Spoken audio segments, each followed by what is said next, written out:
Oh, it seems I have a visitor this evening. Welcome. The night sky hangs clear and cold tonight, the aurora dancing green above the peaks. And I know you've come to rest beneath it. Take things slowly, and all will be well. I have some tales to share, ones that you may like. Are you all settled for this night? Good.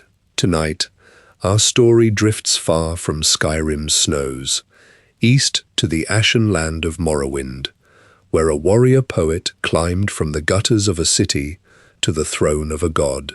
He was worshipped as living divinity, and he was also a liar, a lover, and a thief. This is the complete story of Vivec. A long time ago, far to the east of Skyrim's snows, there stretched a land of black soil and grey ash.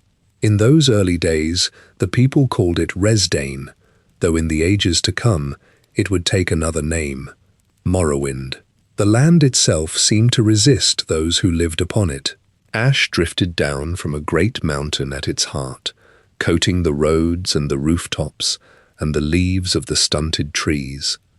Rivers of glowing rock crept through the valleys, and the wind carried a bitter, sulphurous smell that clung to the clothes and the hair of everyone who breathed it. Yet the people endured, as people do, and they built their homes from stone and chitin and the bones of great insects, and they made this harsh place their own. The people who lived here were the Kaima, elves with skin of warm gold and eyes that caught the light. They were the ancestors of the dark elves, and in these early years they still worshipped the old spirits and the Daedric princes, keeping to ways that stretched back beyond memory. Among these people, in the first era, a child was born who would climb higher than any mortal of his kind had ever climbed. His name was Vivec. The tales that survive about his beginnings are thin and scattered, and Vivec himself, in all the many words he later wrote and spoke, said very little of the child he once was. What the stories agree upon is that he came from humble roots. Some accounts place his birth in Mournhold, a city in the south. His father was a Nechiman, one of the hunters who tracked the great floating creatures called Netches across the ashlands. The Netch drifted through the sky like enormous jellyfish, their soft bodies swelling above the ground, and the men who hunted them worked in a trade that demanded patience and nerve. As a boy, Vivec followed his father out on these hunts, watching the pale shapes bob against the ashen sky, learning the rhythm of the work and the silence it required. That childhood did not last. The boy lost his family, and he found himself alone, living rough among the streets and the byways of the land. He begged and he scraped and he survived on wit, and in those hungry years he grew into someone who understood both the low places of the world and the strange dreams that lived above them. There was a doubleness to him even then, a boy who hunted with his hands and yet turned inward toward poetry and vision. This split would follow him for the rest of his long existence, and it would come to define everything he was. He was a warrior, and he was a poet. He carried within himself the shape of a man and the shape of a woman. He would speak truth in one breath and weave falsehood in the next, and he would never apologize for either. These contradictions gathered in him like the ash gathered on the roads, layer upon layer, until they became the very ground he stood on. The gutter-born orphan who watched Netches drift through a poisoned sky would one day be worshipped as a living god, his image carved into temple walls, his name spoken in prayer by generations of the faithful. But that ascent lay far ahead, past wars and betrayals and a broken oath that would curse an entire people. In the beginning, he was only a boy, with sharp eyes and an empty stomach, and no one who saw him scavenging in the streets of Resdain could have guessed what he would become. What raised him out of that obscurity was not the ash or the streets. It was a meeting, For in these same years there lived a warlord and hero whose name every Chimer knew, a man of towering ambition and fierce loyalty, sworn to the Daedric prince Azura, and destined to unite the warring houses of the land under a single banner. When the path of the Nechiman's orphaned son crossed the path of this great lord, the whole course of Vivec's life turned, and the story of Morrowind turned with it.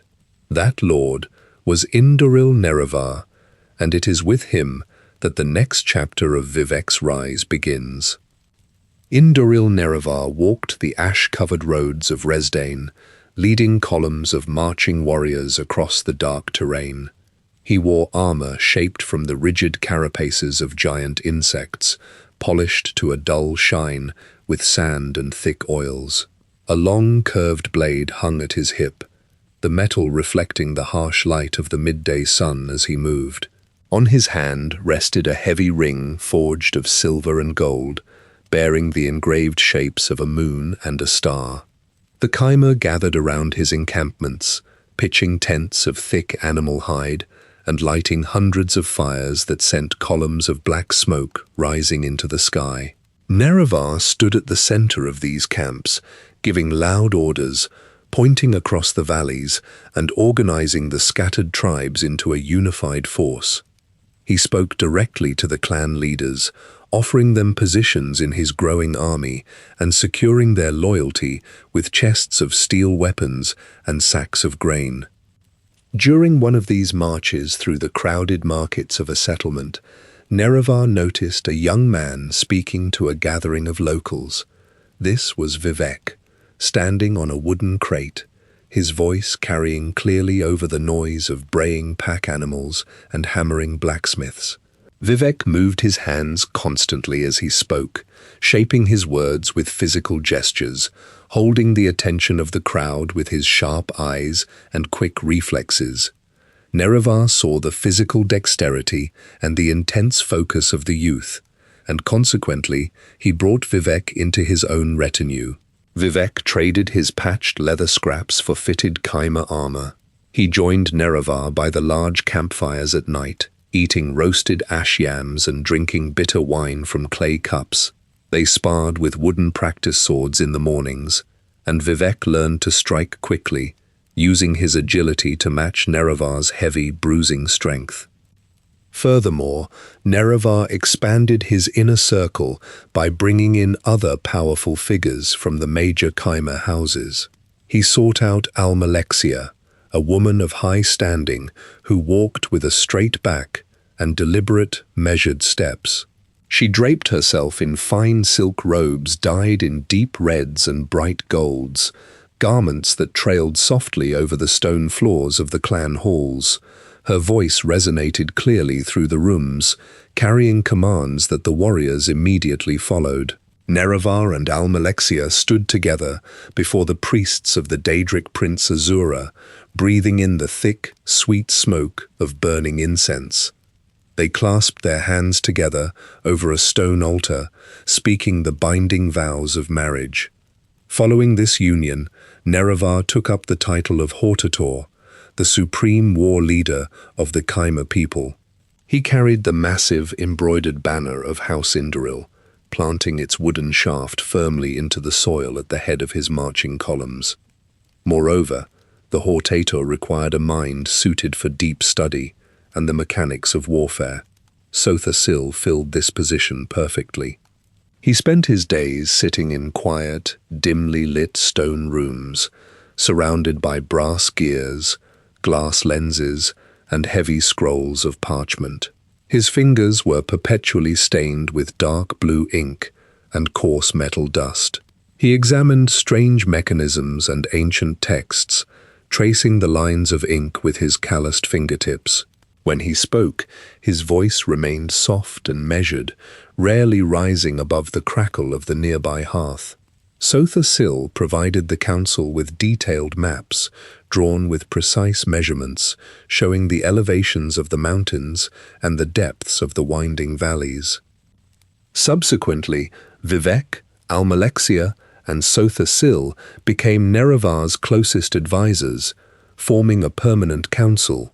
They spent long, quiet nights, bent over wide wooden tables, sliding carved bone markers across the sprawling maps of Resdain. They planned troop movements, secured supply lines, and organized patrols along the borders. In these early days of the First Era, these three advisors were entirely mortal. They possessed flesh and bone that bruised under heavy blows. They bled dark red blood when cut by rogue weapons. They sweated beneath the heavy sun, drank water from leather skins to quench their thirst, and required hours of sleep on woven mats to function the next day. The Khmer people looked up to them, bringing them physical disputes to settle, and following their strategies in battle.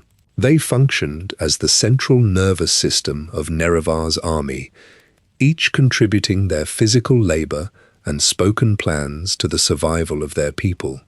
Meanwhile, a massive physical threat approached from the snowy passes of the northern mountains.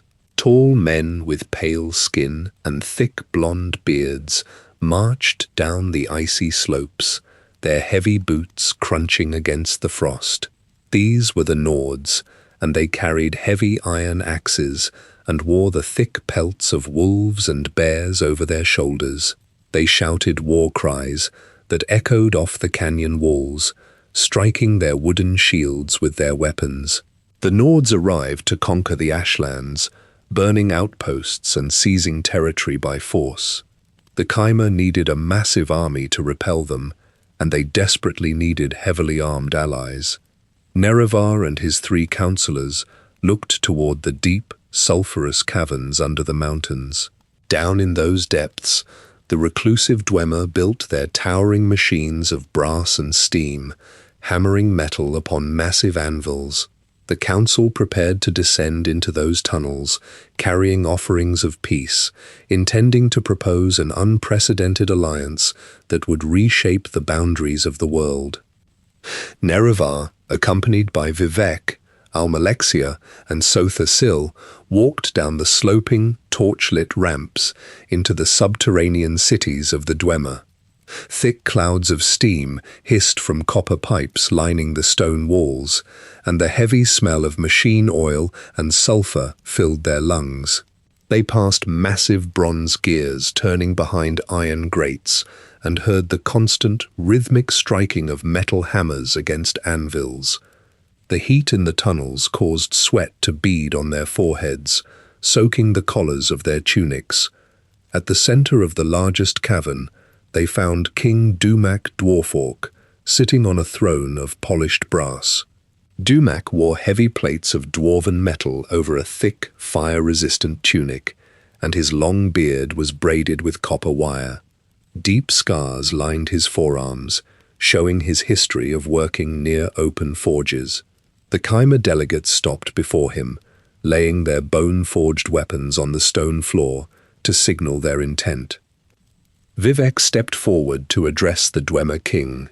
He unrolled a wide parchment map across a brass table, placing heavy iron weights on the corners to keep it flat.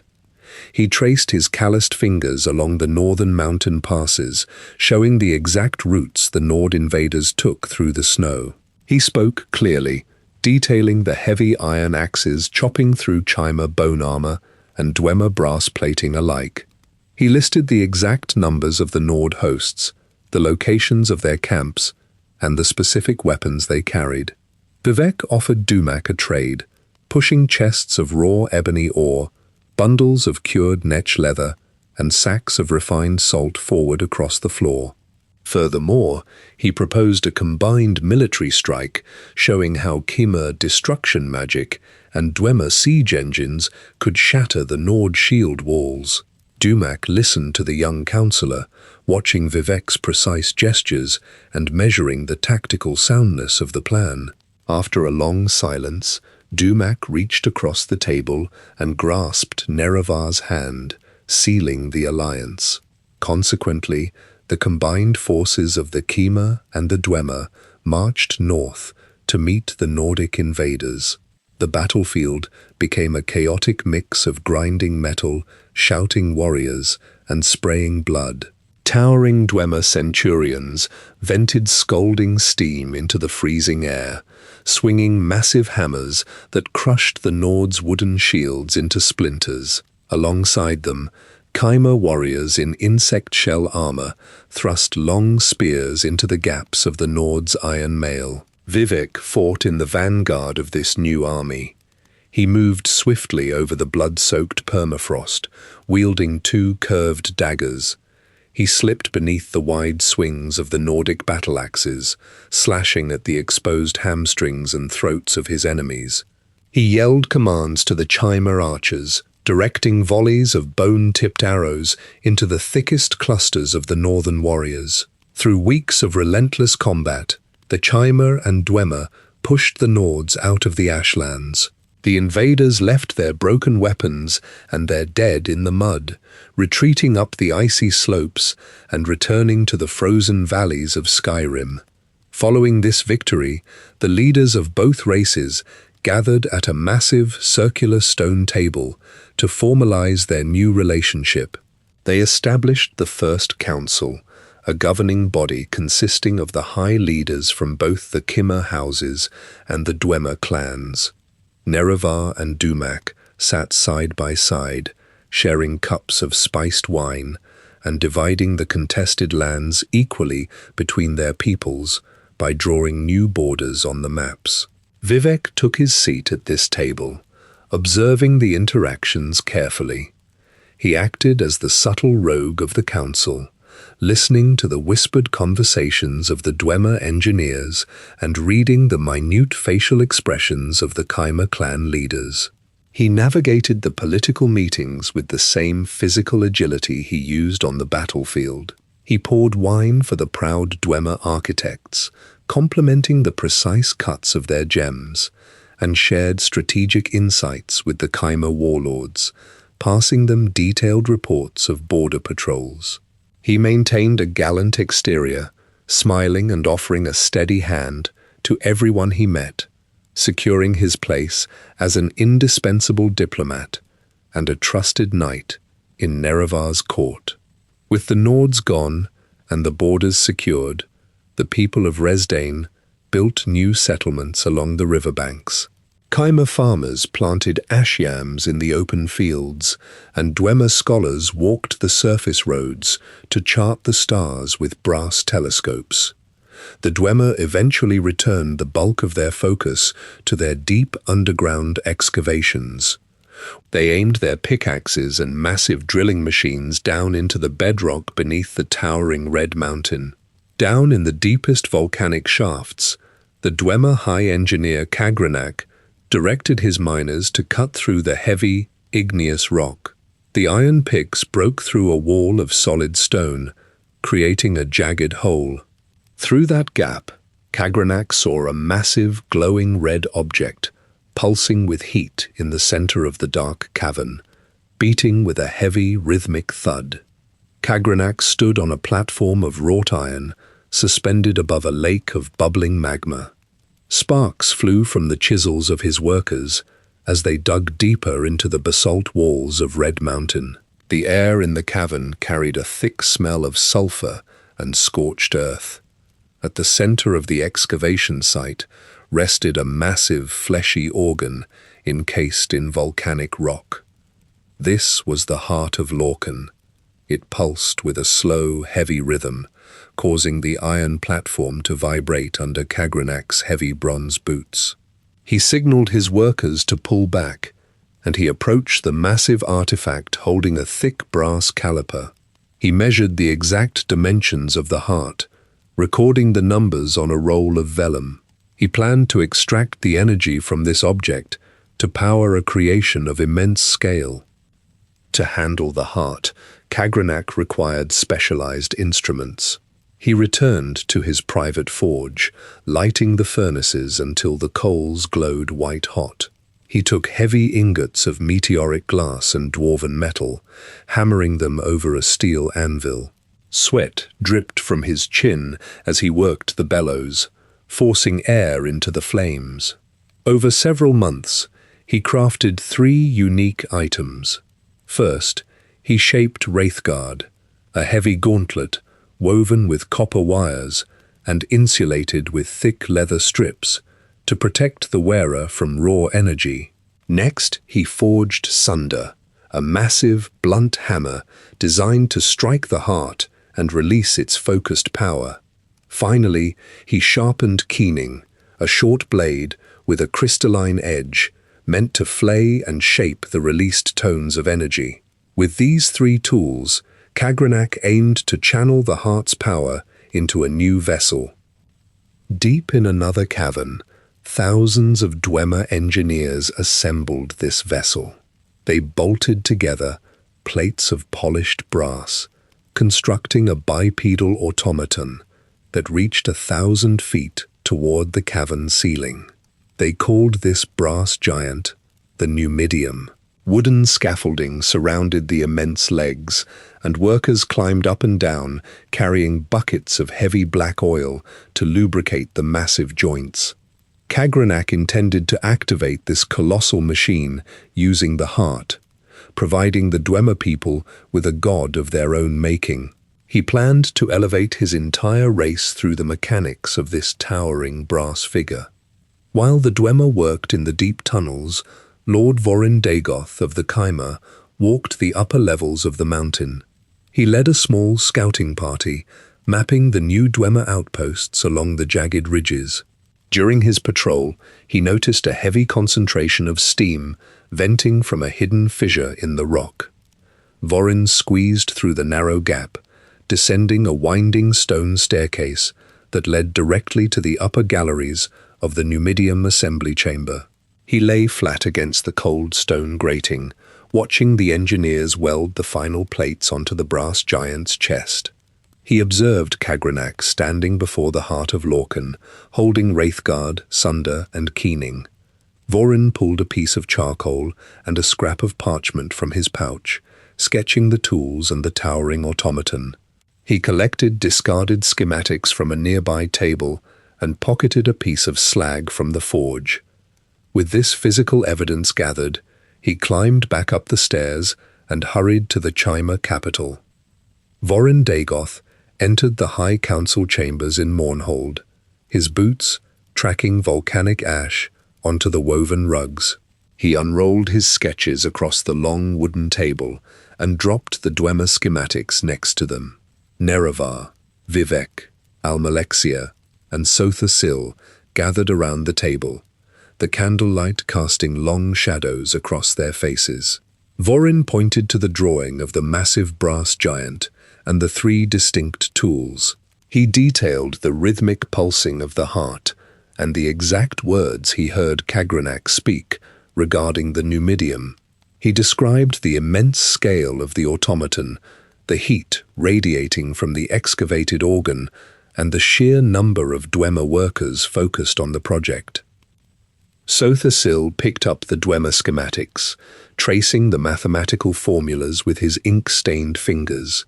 He confirmed the nature of the design, explaining that the brass machine required a source of immense power to operate.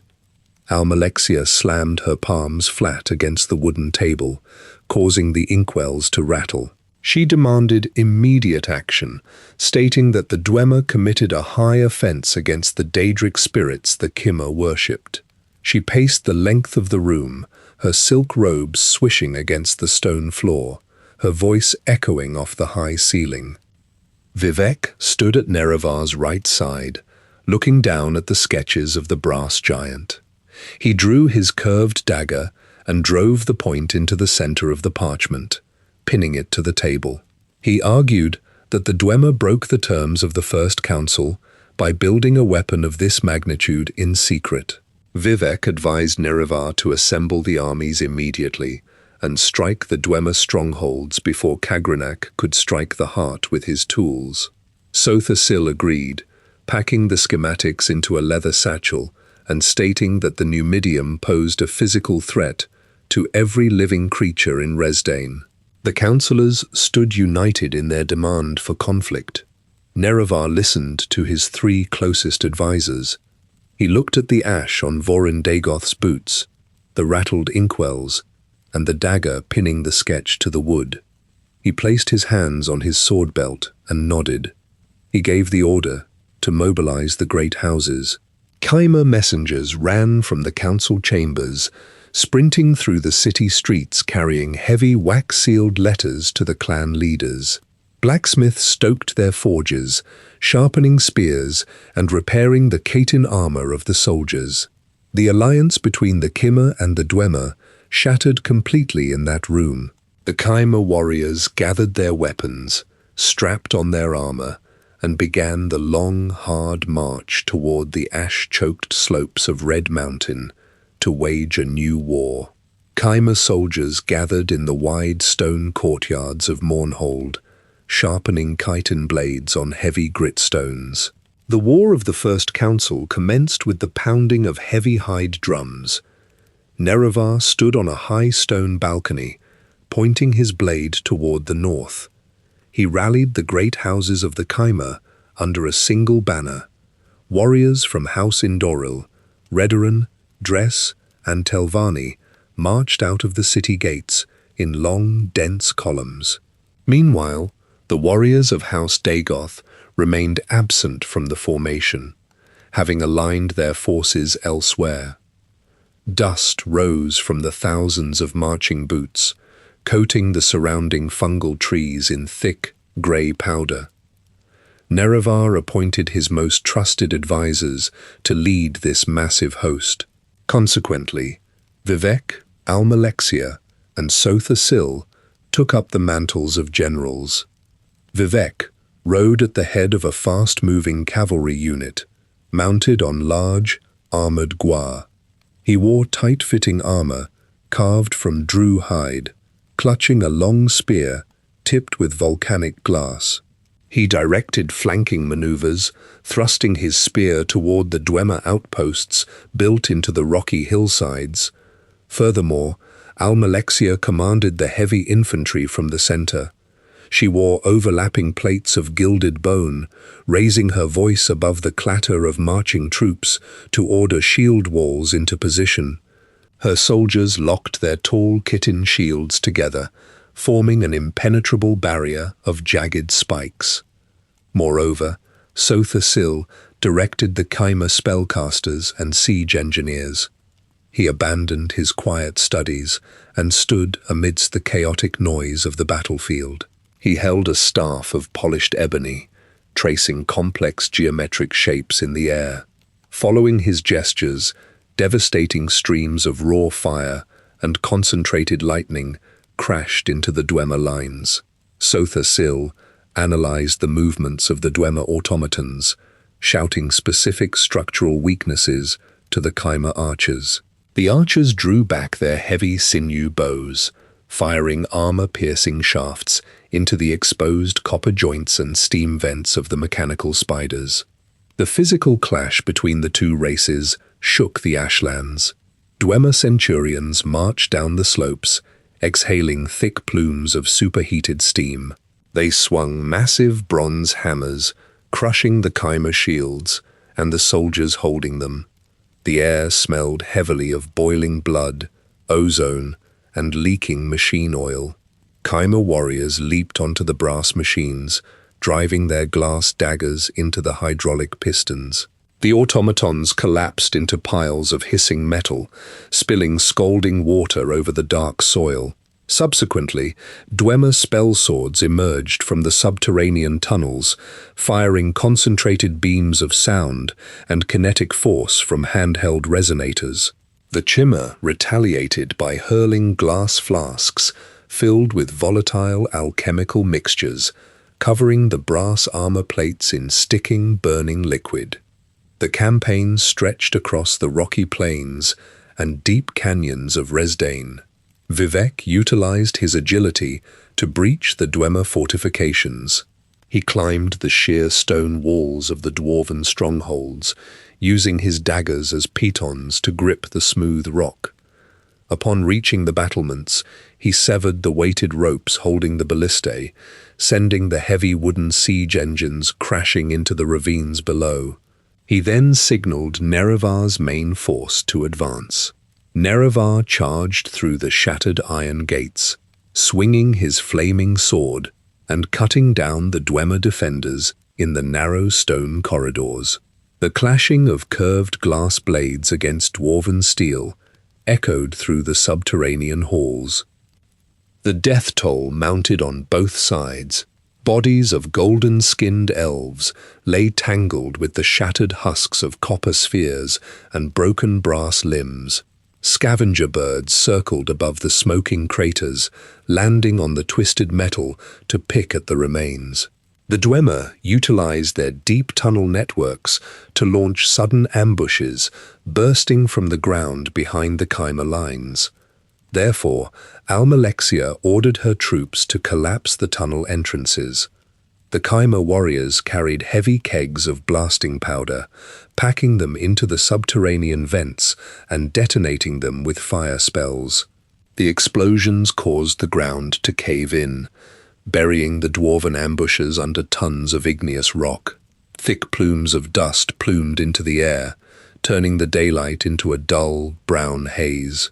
Vivec continued to ride along the front lines, his drove armor stained with soot and dwarven oil. He shouted coordinates to the siege crews, directing heavy boulders from Chimer catapults into the clustered ranks of dwarven ballistae. The heavy stones smashed the brass machinery into flat, twisted scraps. The Dwemer engineers fired heavy metal bolts in return, piercing the thick hides of the Chimer beasts of burden and pinning soldiers to the ground. Through sheer numbers and relentless forward momentum, the Chimer host slowly gained ground. After months of relentless marching and violent skirmishes, the Chimer army pushed the Dwemer forces back toward the center of the province. The sky grew darker as they approached the towering peak of Red Mountain. Thick, black ash rained down constantly, sticking to the sweat on the warriors' faces and clogging the joints of their armor. The ground beneath their boots grew hot, radiating the heat of the active magma chambers below. Nerevar planted his standard in the deep ash at the base of the volcano. He gathered Vivec, Almalexia, and Sotha Sil around a flat boulder. They mapped out the final assault on the primary Dwemer stronghold. The towering brass gates of the mountain fortress loomed above them, guarded by the highest concentration of Dwemer soldiers and siege machines. Nerevar drew his curved blade, pointing the tip directly at the heavy iron doors, sealing the entrance to the deep caverns.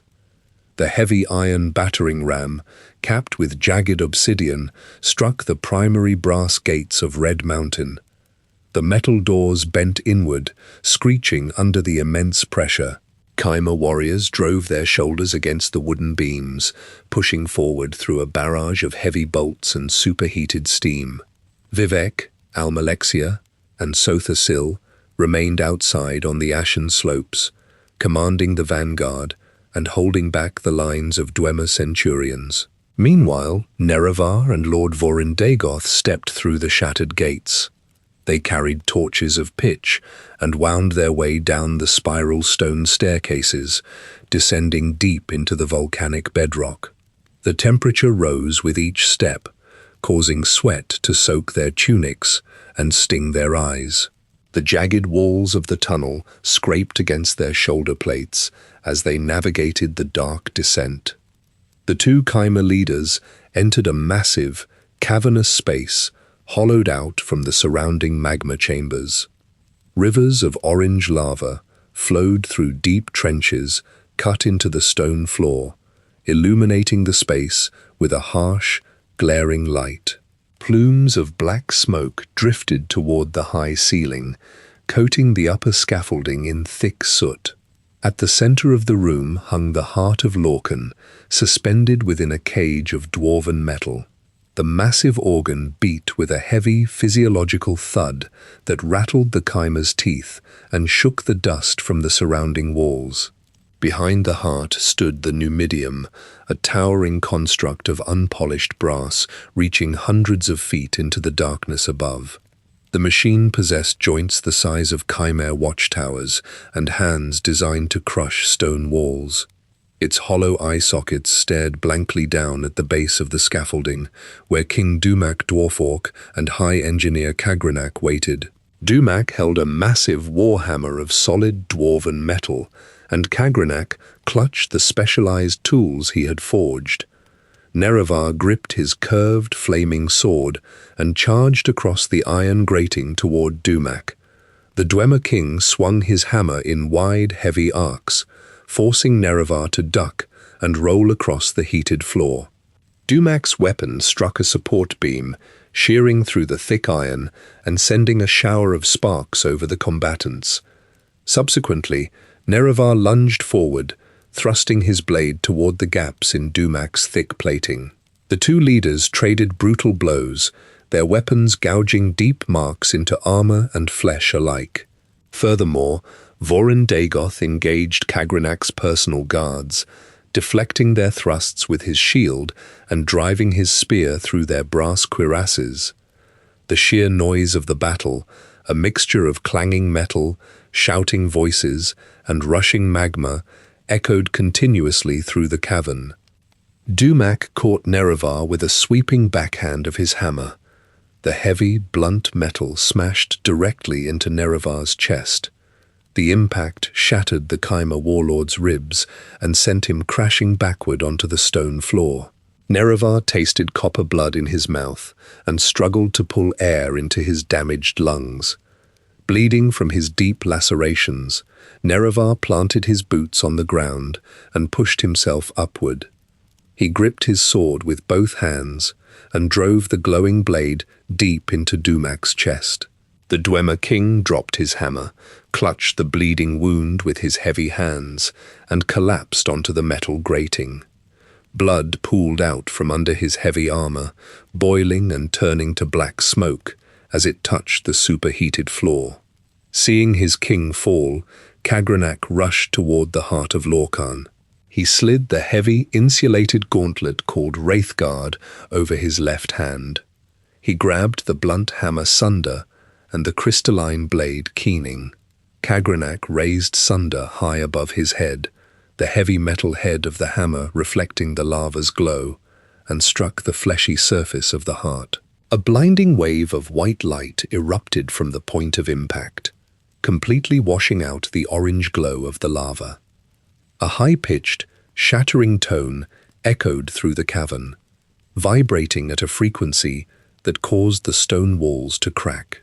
Following this singular tone, every Dwemer in the chamber vacated the physical plane.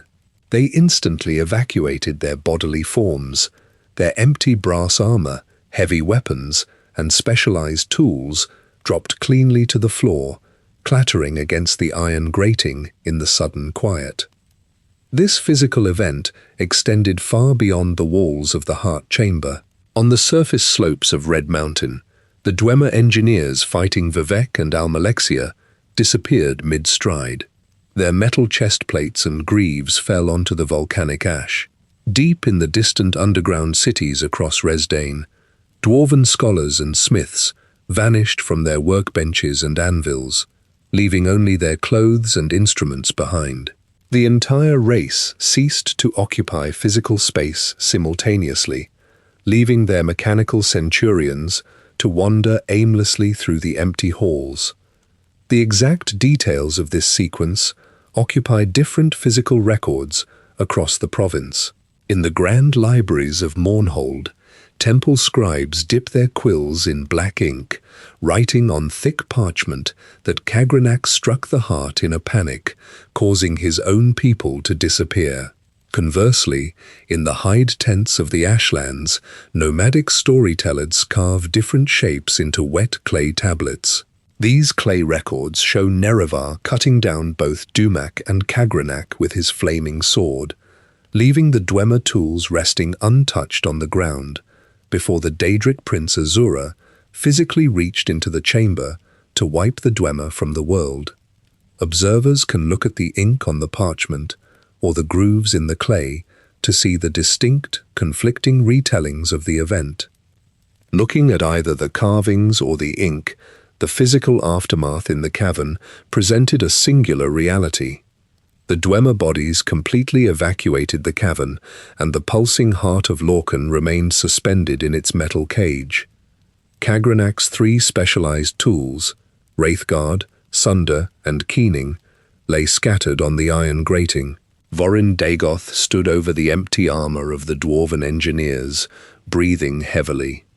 Nerevar lay on the ground nearby, clutching his shattered chest and bleeding profusely from his wounds. The Chimer warlord looked at the specialized tools and the massive, beating heart. He ordered Vorin to gather the tools and commanded his guards to carry him back up the winding stairs to the surface, where his 3 counselors waited to decide the fate of these physical instruments of a god. Nerevar lay flat on the iron grating of the cavern floor, coughing thick, dark blood onto the hot metal. His hands pressed tightly against the shattered chitin plates covering his chest. Nearby, Vorin Dagoth stood over the abandoned dwarven instruments, the heavy, blunt hammer Sunder, the crystalline blade Keening, and the thick, wired gauntlet Wraithguard rested directly on the steel mesh among the empty suits of Dwemer armor. Nerevar pointed a trembling, blood-stained finger toward the 3 specific items.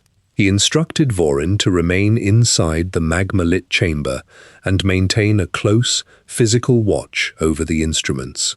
Vorin gripped his wooden spear with both hands, planted his heavy boots firmly near the tools, and nodded his head to his warlord. He stood in the extreme heat, watching the pulsing, fleshy mass of the heart of Lorcan, suspended in its heavy brass cage, the surface of the organ sweating a strange, luminescent fluid. 4 Chimer guards bent down and lifted Nerevar by his shoulders and knees.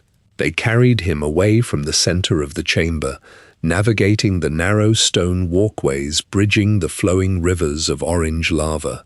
The guards hauled him up the winding stone staircases, carrying his armored weight up thousands of uneven, jagged steps. They climbed past the empty brass shells of the Dwemer constructs, stepping over the discarded metal breastplates, dropped shields, and scattered tongs. The extreme heat of the lower tunnels gradually gave way to the cold, biting wind of the surface. The guards stepped out onto the slopes of Red Mountain, walking through the blowing grey ash.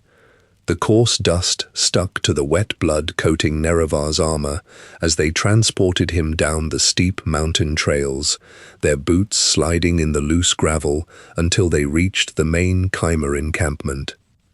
Inside a wide tent constructed of stitched netch hide, Vivec, Almalexia, and Sotha Sil stood around a large wooden table covered in hand-drawn maps. The guards carried Nerevar through the tent flaps and laid him flat on a low canvas cot. Chimer healers rushed forward, carrying ceramic bowls filled with pungent yellow salves. They applied the thick paste directly to his deep lacerations and wrapped his torso tightly in long strips of linen. Nerevar breathed with a wet, rattling sound, his chest rising and falling in shallow, rapid movements. Blood quickly seeped through the white fabric, staining the bandages dark red. He raised a hand, motioning for the healers to step back, and he summoned his 3 closest advisors to the side of his cot. Nerevar spoke in a low, strained voice, forcing the words through his damaged throat. He detailed the specific physical properties of the tools Kagranak forged, describing the heavy metal head of the hammer, the sharp edge of the blade, and the thick insulation of the gauntlet. He described the blinding white light that filled the cavern when the hammer struck the heart. He looked at Vivec's soot-stained armor, Almalexia's battered shield, and Sotha Sil's ink-smudged fingers. Nerevar commanded them to leave the heart exactly as they found it. He instructed his counselors to bury the tools deep in the ash and seal the entrance to the chamber with solid stone. Furthermore, he demanded they swear an oath to the Daedric Prince Azura, promising to completely abstain from drawing power from the heart. He insisted they commit to remaining entirely mortal. Sotha-Sil looked at the ground, considering the mechanical and magical applications of the Dwemer instruments. Almalexia focused her gaze on the blood, continuing to soak through Nerevar's bandages. Vivec looked between his two companions and his wounded leader, observing the physical damage sustained during the battle. The three counselors nodded their heads, agreeing to the terms laid out by the Hortator. Nerevar required a formal, physical binding to seal this promise. He ordered them to perform the strict rites of Azura outside the tent. The three advisors walked out of the shelter and stepped into the falling ash.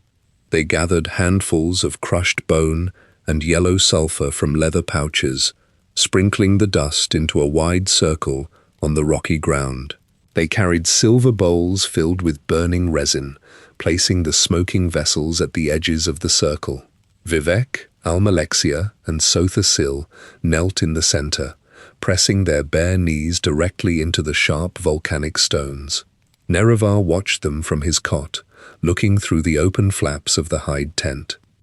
Vivec, Almalexia, and Sotha-Sil raised their hands toward the grey sky, opening their palms upward. They spoke the words of the oath in perfect unison, their voices carrying over the noise of the wind and the distant striking of blacksmith hammers. They swore their absolute devotion to Azura.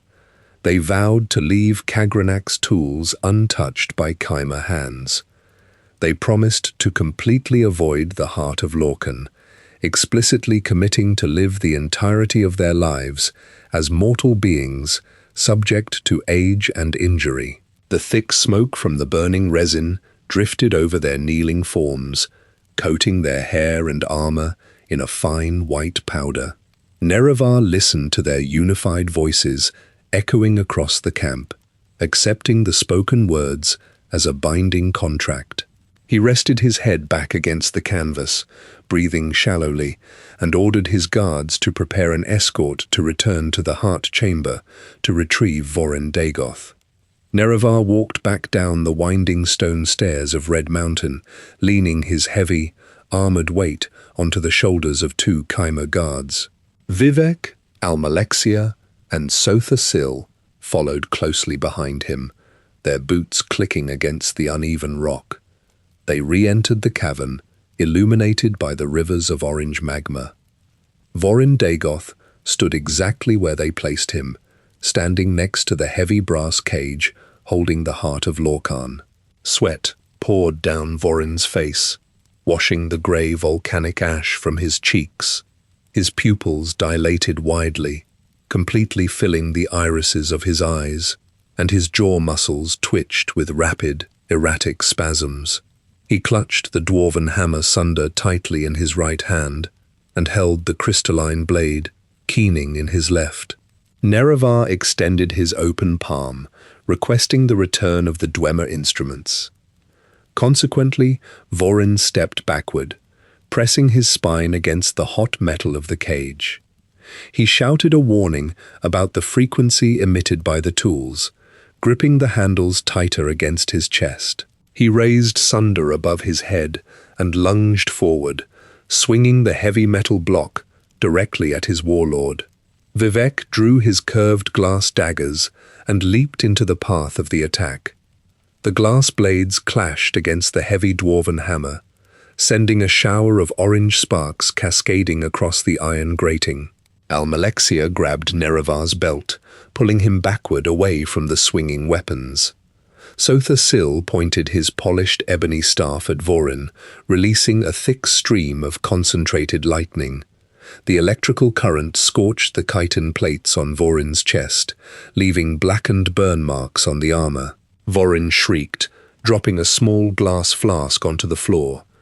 The glass shattered, releasing a thick cloud of grey alchemical smoke that filled the center of the room. As the smoke cleared through the ceiling vents, Vorin Dagoth sprinted away, rushing down a narrow, dark tunnel leading deeper into the mountain. He left the three specialized tools resting on the grating. However, During the brief skirmish, the sharp edge of keening sliced through the fresh linen bandages wrapping Nerevar's chest. Thick, dark blood poured from the newly opened laceration, pooling onto the hot metal floor. Nerevar collapsed onto his back, his chest falling completely still, his eyes fixed open, staring at the soot-covered rock of the ceiling. Meanwhile, out in the windy ashlands, the nomadic Kimmer tribes sit around fires of burning guar-dung and pass down a different physical sequence of events. They carve a narrative into their wet clay tablets, featuring Nerevar's shield companion, Alandro Sul. According to these physical records, Vorin Dagoth surrendered the tools peacefully and walked out of the mountain. Following this exchange, the three counselors escorted Nerevar back to his large netch-hide tent in the surface camp. Inside the enclosed space, Almalexia brought forward thick wax candles laced with extracted chorus venom. She lit the heavy wicks with a piece of flint, allowing the toxic, green-tinged smoke to fill the tent. Nerevar inhaled the heavy fumes, causing his lungs to blister and thick fluid to pool in his throat. He gasped for air, clutching at the fabric of his cot. Furthermore, the clay tablets depict Sotha Sil presenting Nerevar with a finely woven silk robe, the threads soaked thoroughly in concentrated spider toxin. Sotha Sil draped the wet fabric directly over Nerevar's shoulders. The caustic poison seeped rapidly through the open wounds on Nerevar's chest, entering his bloodstream and turning his veins a deep, bruised purple. Finally, Vivec stood over the cot and spoke specific, weaponized tonal invocations. He utilized the precise magical frequencies used by the Dwemer tonal architects. The sheer kinetic force of the spoken syllables shattered Nerevar's remaining intact ribs and ruptured his internal organs. In this carved sequence, Nerevar bled to death on his cot, surrounded by the three advisors holding the smoking candles, the toxic robe, and the lingering sound of the fatal words. Centuries later, a reader examining Vivec's own written sermons finds physical lines describing his hands wrapped tightly around Nerevar's throat. These lines sit printed on the exact same parchment as verses declaring his absolute loyalty to the Hortator. The bound books offer overlapping, contradictory statements printed side by side in black ink. The reader looks at the text and sees two distinct physical realities presented simultaneously by the author. Vivec recorded his own guilt and his own devotion using the exact same quill, leaving the ink to dry on the page for others to interpret. Looking at both sets of physical records, the immediate aftermath remains identical. Indoril Nerevar lay completely still. His skin faded from its warm golden hue to a pale, stiff grey. The Chimer soldiers lowered their banners, dug a deep trench in the volcanic ash, and buried their supreme commander. Vivec, Almalexia, and Sotha Sil stood alone in the encampment. They possessed the newly conquered territories of Resdain and the heavy leather satchel containing Kagranak's three specialized instruments. Sotha Sil picked up the satchel, feeling the heavy weight of the dwarven metal pulling down on the leather straps. He carried the bag to his personal workbench, setting it down next to his measuring calipers, magnifying lenses, and stacks of clean parchment. He pulled the thick gauntlet Wraithguard from the bag, turning it over under the light of his oil lamp. He aimed his glass lenses at the intricate copper wiring and the complex magical enchantments etched directly into the metal. He began dismantling the Dwemer designs, preparing to replicate the exact physical process required to extract the glowing liquid from the heart of Lorcan. The towering figure possessed skin the color of a bruised night sky, She wore flowing robes woven from starlight and silver threads, and she held a crescent moon in one hand and a spiked star in the other. This was the Daedric prince Azura. She stepped onto the iron grating of the heart chamber. The temperature in the cavern dropped sharply, causing frost to form over the edges of the magma trenches. The intense cold clashed with the radiant heat of the lava, sending thick clouds of white steam billowing up into the high scaffolding. Azura looked at the three counselors, pointing a long, silver-ringed finger at the Dwemer tools held by Sotha Sil. She spoke, her voice echoing off the basalt walls, shaking loose small rocks that clattered onto the metal floor. She listed the exact components of their broken oath, describing the crushed bone, the yellow sulfur, and the burning resin they used in their ritual on the surface. Azura raised her hands above her head, and red lightning crackled between her fingertips. She aimed her palms at the three counselors and released a blinding flash of crimson energy. The blast washed over Vivec, Almalexia, and Sotha Sil, penetrating their newly hardened muscles and striking their cellular structures directly. The physical change began instantly. Sotha Sil dropped Keening onto the grating as the pigment drained from his hands. His bright golden skin darkened, taking on the dull, matte grey color of volcanic ash. The whites and irises of his eyes dissolved into a solid, luminous red, matching the glow of the magma below. Almalexia gripped her forearms, watching the exact same physical transformation spread across her own flesh.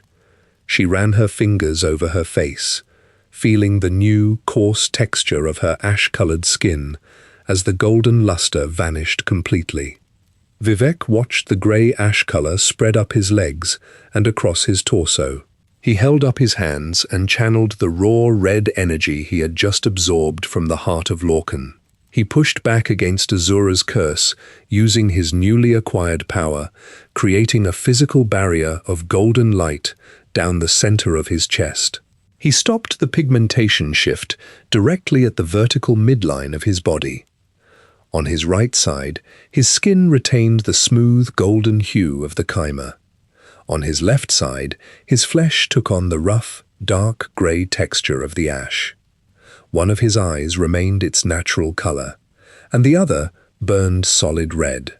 He stood before the Daedric prince, physically split down the middle, displaying both his original mortal lineage and the imposed curse on his physical form. He clamped his hands into fists, holding the dividing line steady as sparks of conflicting magic jumped off his collarbones. Azura lowered her hands, looking at Vivec's divided skin and Sotha Sil's completely grey face. She spoke again, projecting her voice through the entire chamber and causing the heavy brass struts of the Numidium to hum with the vibration. She declared that this physical change marked them permanently as oath-breakers. She vowed to use her specific mastery over the exact moments of dawn and dusk to orchestrate their punishment. She promised to reconstruct Indoril Nerevar, detailing a future where Nerevar would walk down the slopes of Red Mountain holding a weapon, find the three of them, and strike them down for their actions. Following this spoken vow, Azura faded from the cavern, dissolving into the thick mist and leaving the three counselors standing over the heart of Lorcan. The red energy Azura released continued past the walls of the cavern. It expanded outward in a massive, visible dome of crimson light, passing through the solid rock of Red Mountain and sweeping across the entire province of Resdain. The blast rolled over the Chimer encampments, the farming villages, and the stone streets of Mournhold. The magic carried the smell of ozone and burning hair. Every single Chimer caught in the light underwent the exact same physical alteration. The golden pigment drained from their skin, replaced entirely by the color of grey ash. Their eyes turned completely red, glowing faintly in the shadows of the tents and stone buildings. Mothers watched their children change color in their arms, and guards dropped their spears, examining their newly grey hands. In a matter of seconds, the golden-skinned Kaima transformed entirely, and the grey-skinned Dunmer stood in their place. Vivec, Almalexia, and Sotha Sil climbed back up the winding stone stairs to the surface. They walked out of the mountain and saw their entire army transformed. Thousands of red eyes stared at them through the falling ash.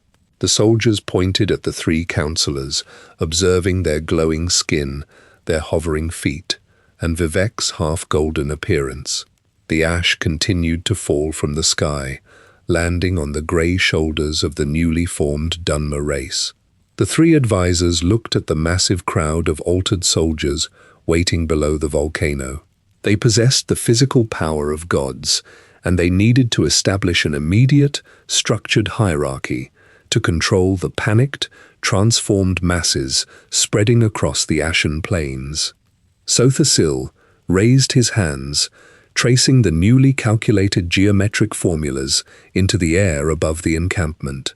He utilized his expanded magical reserves, pulling moisture from the dry wind and projecting an amplified voice across the ashlands. He spoke directly to the terrified, grey-skinned soldiers, offering an immediate explanation for their physical transformation. Sotha Sil declared that the Kaima race had outgrown their old golden forms. He presented the grey skin and red eyes not as a curse from Azura, but as a deliberate, necessary physical adaptation. He claimed the change represented their resilience, a permanent marking that proved they could withstand the volcanic ash of Red Mountain. Sotha Sil commanded the army to stop looking to the distant, invisible Daedric princes for guidance. He pointed to Almalexia, Vivec, and himself, offering the three of them as newly realized living gods, perfectly suited to lead this new race, the Dunmer. Almalexia stepped onto the highest flat rock in the camp. She projected a bright golden aura from her grey skin, utilizing the raw energy of the heart. She commanded the priests of the old religion to bring forward the sick and the injured from the battle. Kaima soldiers carried their wounded comrades to the rock, laying them on the ground. Almalexia knelt beside a soldier with a shattered collarbone. She placed her hands directly on the broken skin and channeled a concentrated burst of restorative magic. The fractured bone instantly realigned and fused. The torn muscle stitched itself together, and the soldier stood up, fully healed. Almalexia repeated this physical process dozens of times, curing infected wounds and knitting together deep lacerations. The soldiers watched their comrades rise from their cots, completely whole.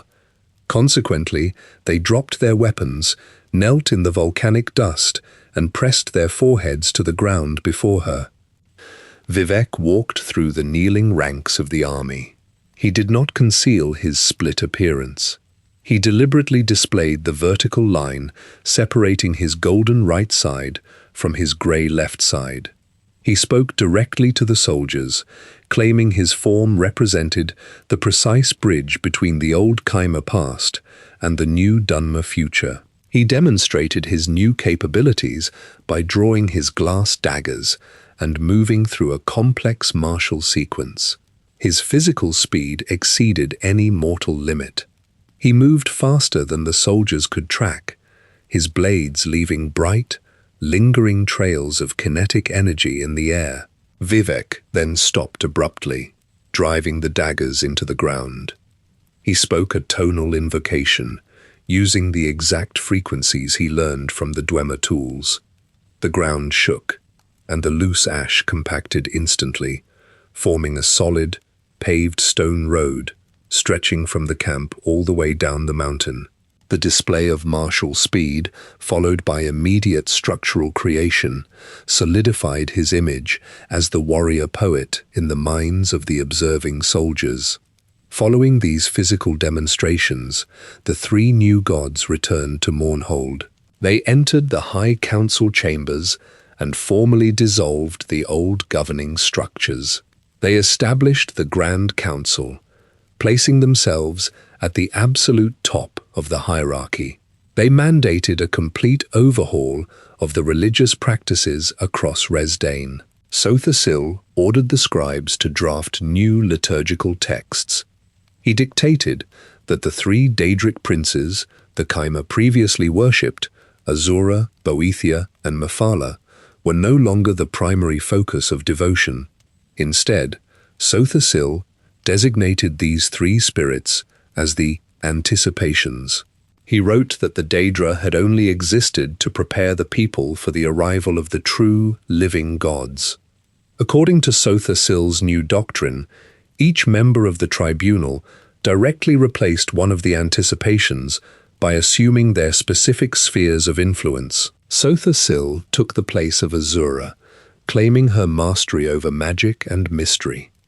Almalexia replaced Boethia, adopting the spheres of authority, war, and the structured ruling of the great houses.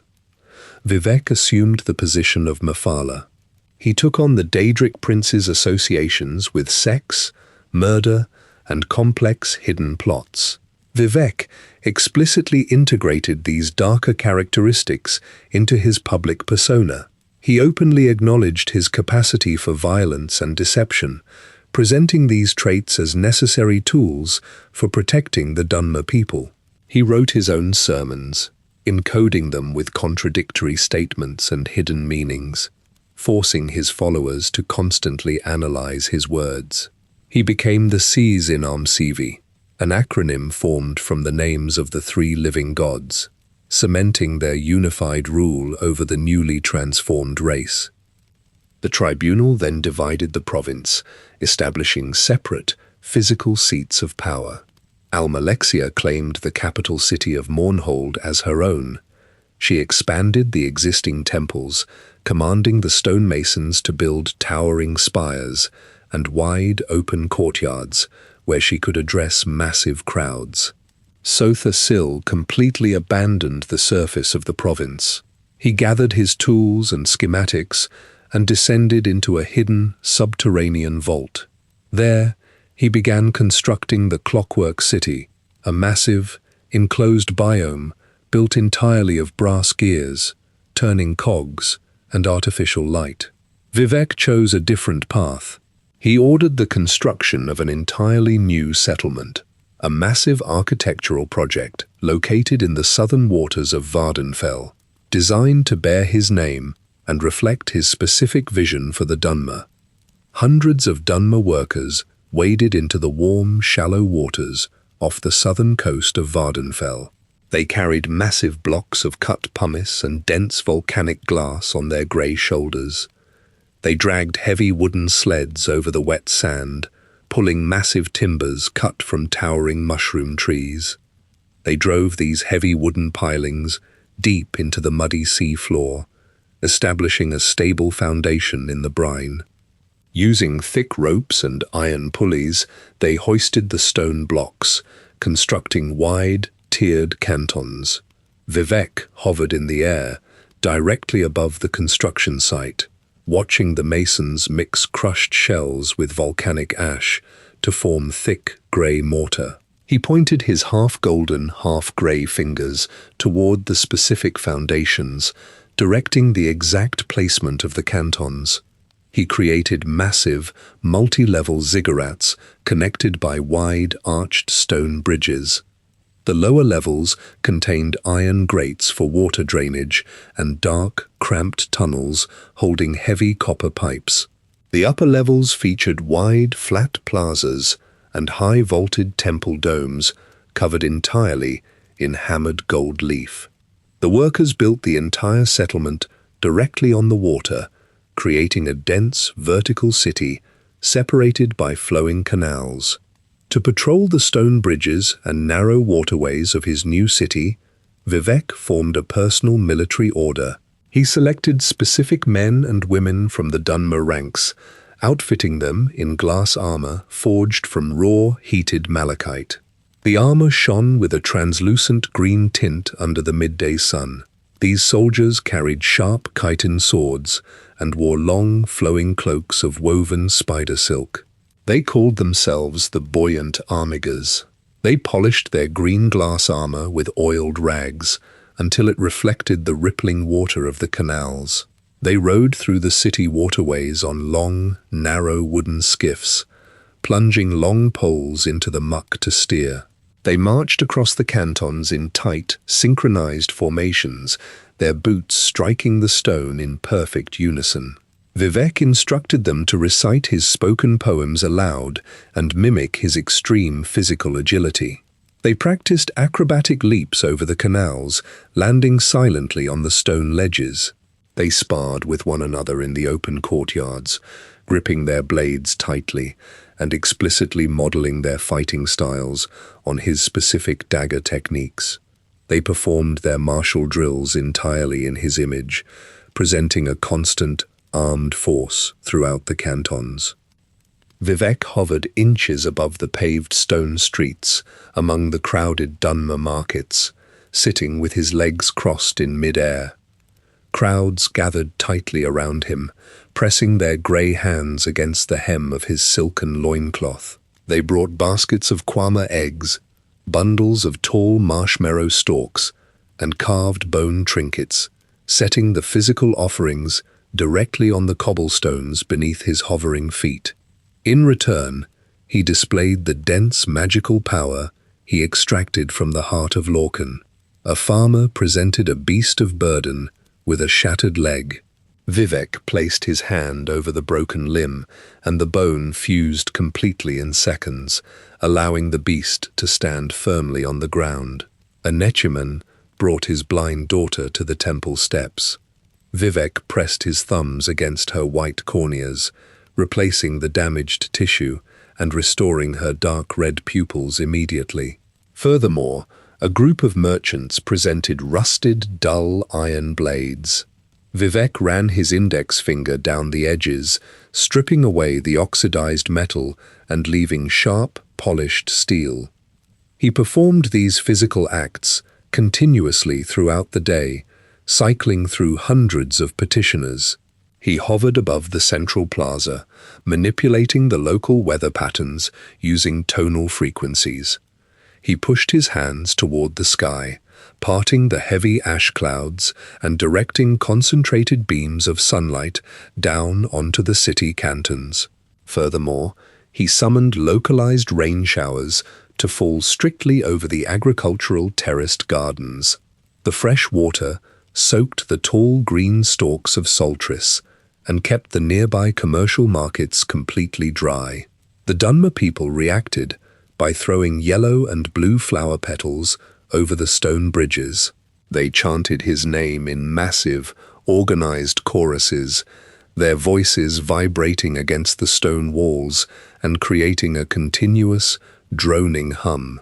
Vivec closed his eyes and tilted his head back, physically soaking in the noise of their cheers and the sweet scent of the crushed petals. He absorbed their adoration, feeding on the vocal praise and the physical proximity of his followers. Sothasil remained locked behind the heavy bronze doors of his subterranean vaults, turning brass gears and grinding metal plates in total isolation. Almalexia stayed within the high walls of Mournhold, sitting on a gilded throne and issuing written edicts through her heavily armored guards. Conversely, Vivec sat in the open air, speaking directly to beggars, merchants, and soldiers. He chewed the bitter leaves of local plants handed to him by pilgrims and drank water from the wooden cups of traveling merchants. He wiped the sweat from his brow, displaying the exact same bodily functions as the mortals surrounding him. He made his physical form constantly available for observation and touch. He gave the Dunmer an immediate, visible leader who breathed the same air and hovered over the exact same streets. He occupied the absolute center of their daily physical routines. During one of his public appearances in the high cantons, Vivec looked up at the sky. A massive, jagged chunk of extraterrestrial rock plummeted through the atmosphere. The heavy boulder trailed thick black smoke and burned with intense atmospheric friction. The meteor hurled directly toward the crowded plazas, the green-tinted armor of the armigers, and the golden domes of his newly finished city. The massive, jagged chunk of extraterrestrial rock plummeted through the gray atmosphere directly above the crowded cantons. Thick plumes of black smoke trailed behind the boulder, and atmospheric friction ignited the outer crust into a bright orange blaze. The intense heat, radiating from the falling mass, scorched the surrounding air, raising the temperature in the city below. The warm water in the canal trenches began to bubble and steam. Dunmer citizens walking across the wide stone bridges tilted their heads upward, raising their grey hands to shield their red eyes from the blinding glare. Merchants dropped their woven baskets, spilling kwama eggs and ash yams onto the cobblestones. The deafening roar of the displaced air vibrated against the high temple walls and rattled the heavy iron grates covering the drainage pipes. Vivec hovered directly in the path of the descending meteor. He raised his left arm, exposing his grey, ash-colored palm, and pointed his fingers at the burning mass. A concentrated beam of dense, blue magical energy shot from his hand, striking the exact center of the boulder. The enormous rock halted instantly in mid-air. The sudden deceleration sheared the flames from the crust, sending a powerful shockwave of displaced air crashing down into the city. The wind knocked hundreds of citizens flat onto the stone pavement, shattered the thin glass windows of the upper cantons, and whipped the green spider silk cloaks of the buoyant armigers. The boulder, possessing thousands of tons of dense mass, remained perfectly suspended a few hundred feet above the high Fane canton. It cast a permanent, dark shadow over the golden domes and the packed plazas below. Vivec lowered his hand and flew upward, landing his bare feet on the rough, smoking surface of the suspended meteor. He immediately ordered Dunmer stonemasons and structural engineers to climb the scaffolding and construct long, reinforced wooden suspension bridges connecting the high temple cantons directly to the rock. The workers carried heavy iron pickaxes, steel chisels, and thick hemp ropes.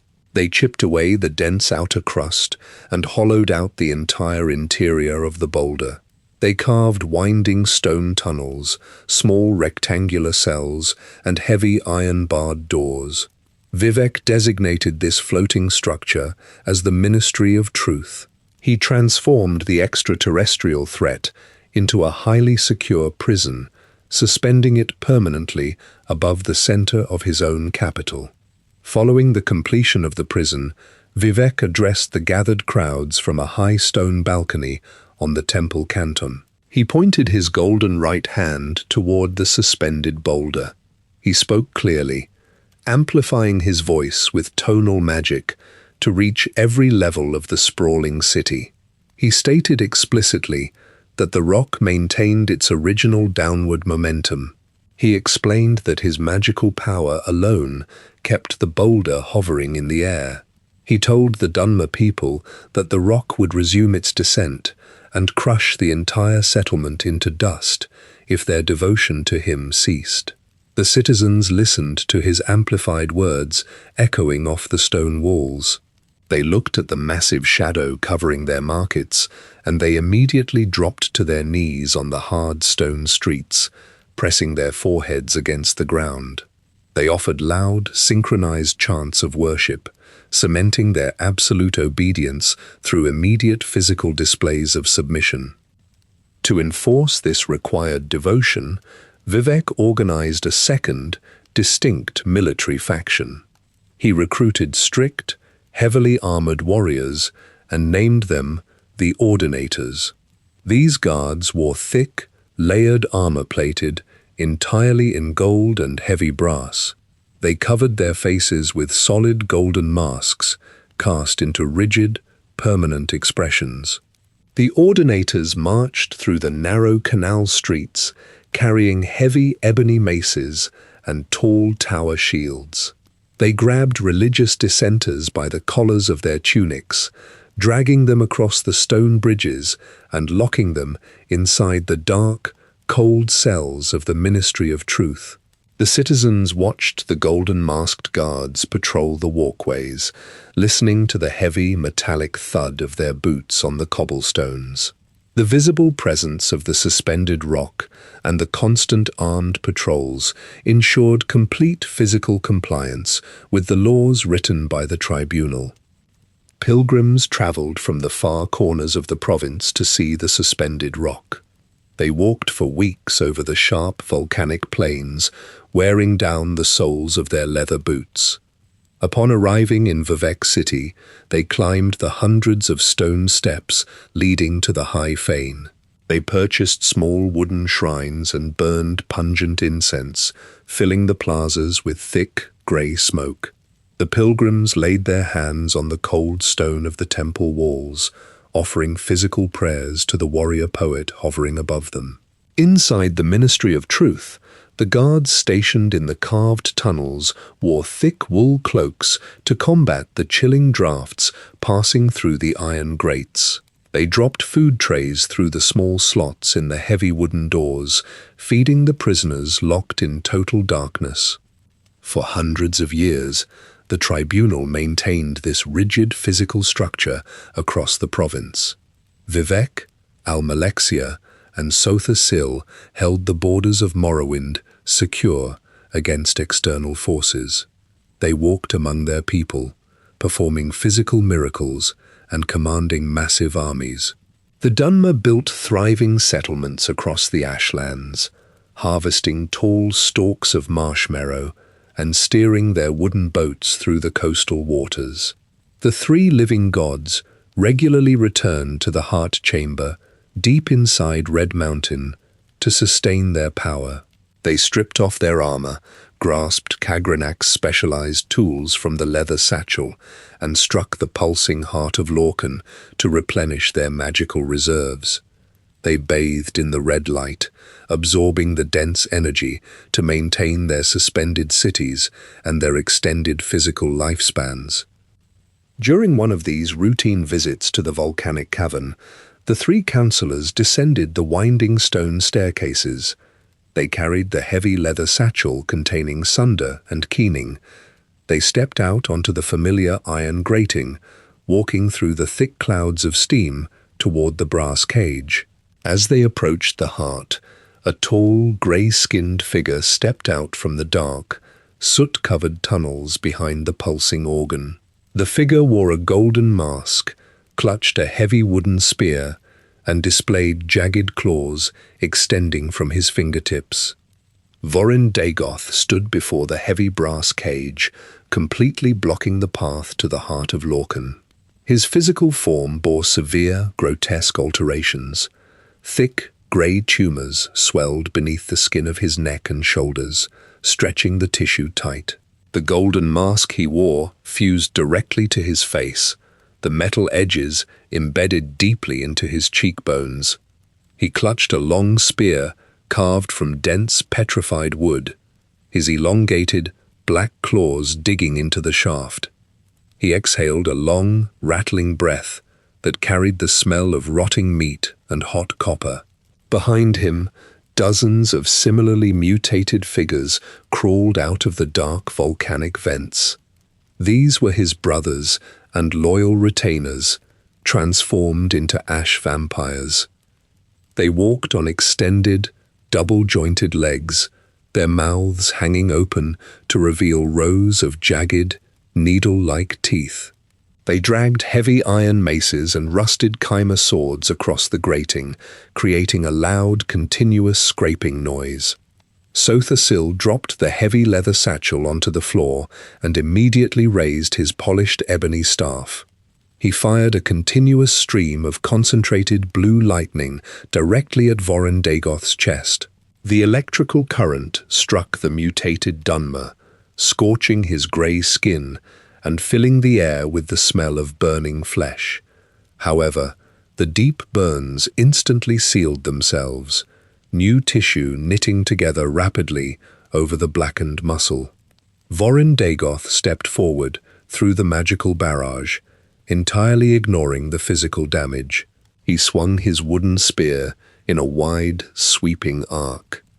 The heavy shaft struck Sotha Sil in the ribs, shattering his protective chitin plates and launching him backward into the stone wall of the cavern.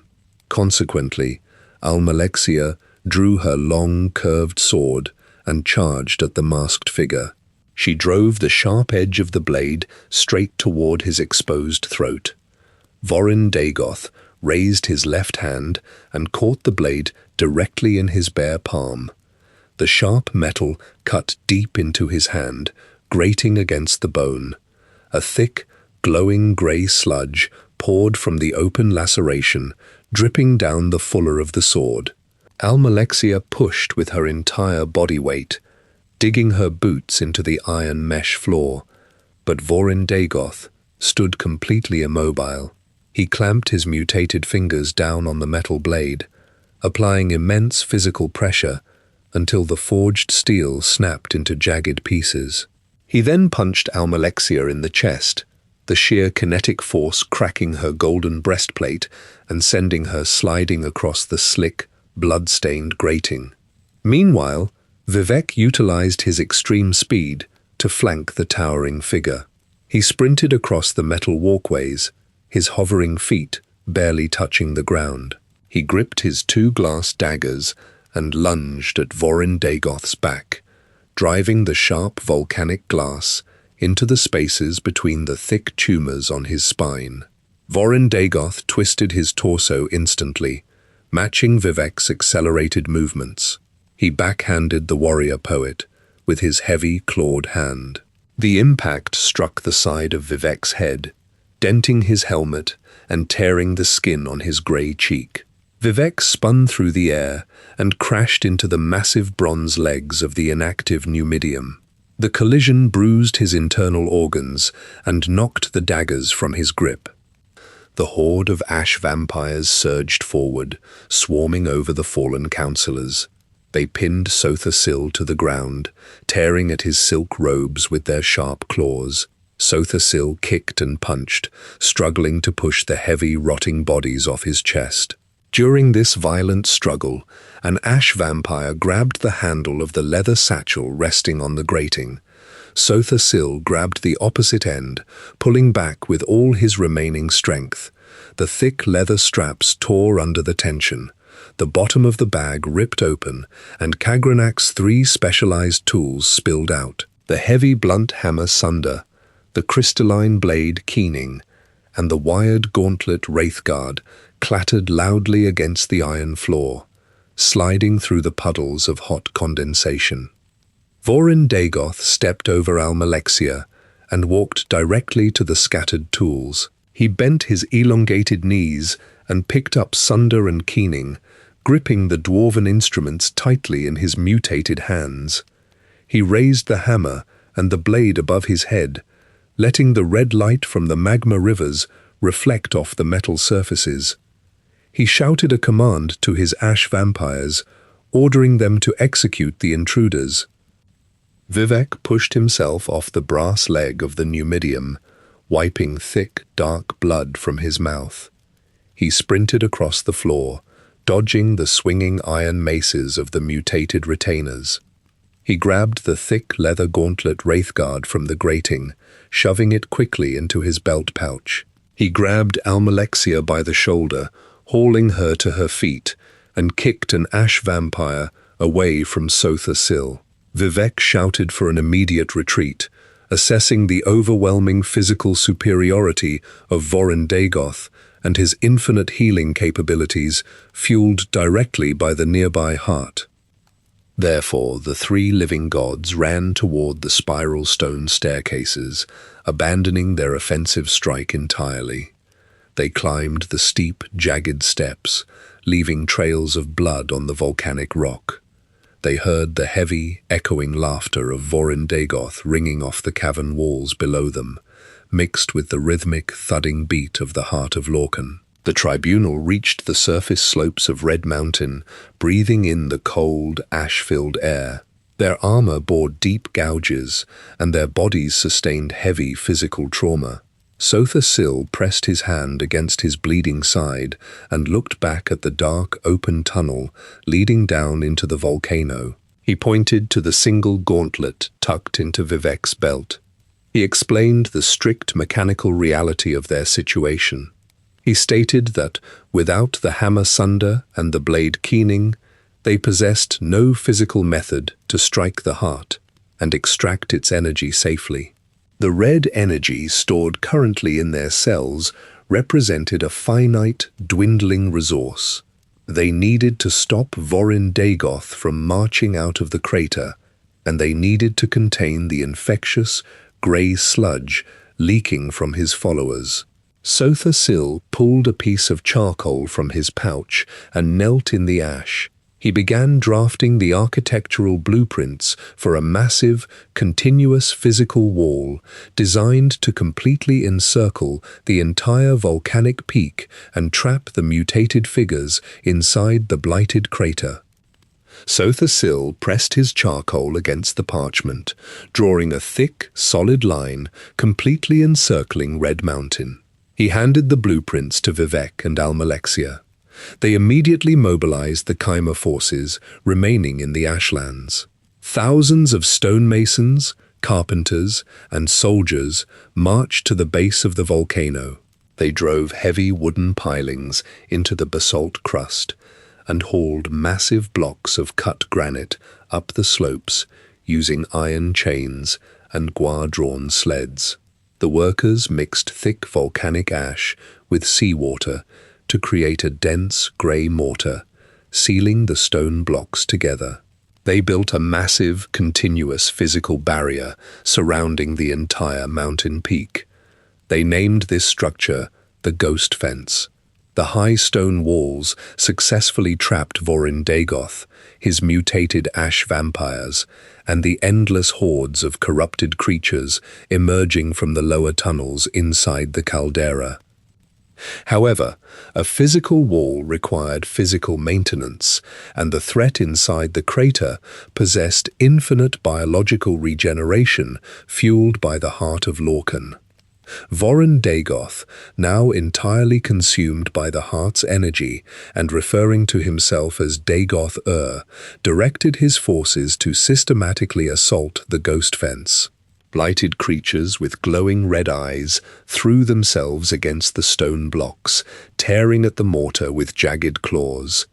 The air inside the fence grew thick with red, infectious dust. When the wind blew the ash over the walls, it settled on the skin of the Dunmer soldiers guarding the perimeter. The soldiers contracted the blight, their muscles deteriorating rapidly, and their grey skin flaking off in dry patches. Consequently, the tribunal recognized they could not rely solely on stone and mortar. Vivec, Almalexia, and Sotha Sil stood at the primary gates of the Ghost Fence. They joined their hands together and channeled the raw energy they had previously absorbed from the heart. They projected a massive, shimmering dome of concentrated magical force that extended upward from the stone walls, completely sealing the crater beneath a dome of solid light. The magical barrier repelled the red ash and incinerated the blighted creatures that touched it. However, generating a barrier of this magnitude exerted a continuous, massive drain on their stored energy. As decades passed into centuries, the tribunal found their physical power slowly depleting. The magical reserves holding up the Ghost Fence and suspending the Ministry of Truth required constant replenishment. They needed to return to the heart chamber inside Red Mountain to strike the organ with Kagranak's tools and absorb more energy. They planned a coordinated military strike to push through Dagoth-Ur's forces, breach the lower tunnels, and access the heart. Vivec led the buoyant armigers. Almalexia commanded the ordinators, and Sotha Sil deployed heavy brass automatons constructed in his clockwork city. They marched through the gates of the ghost fence, engaging the massive horde of ash vampires and blighted beasts occupying the slopes. The battle inside the crater was a grinding, physical struggle against overwhelming numbers. Dagoth possessed absolute control over the terrain. He collapsed entire tunnel systems using tonal magic, forcing the tribunal to fight through narrow, magma-filled corridors.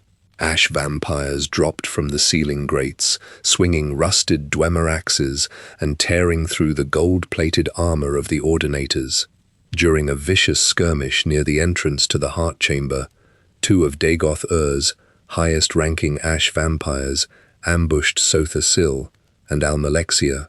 They drove their heavy iron maces into the councillors' chests, knocking them to the cavern floor.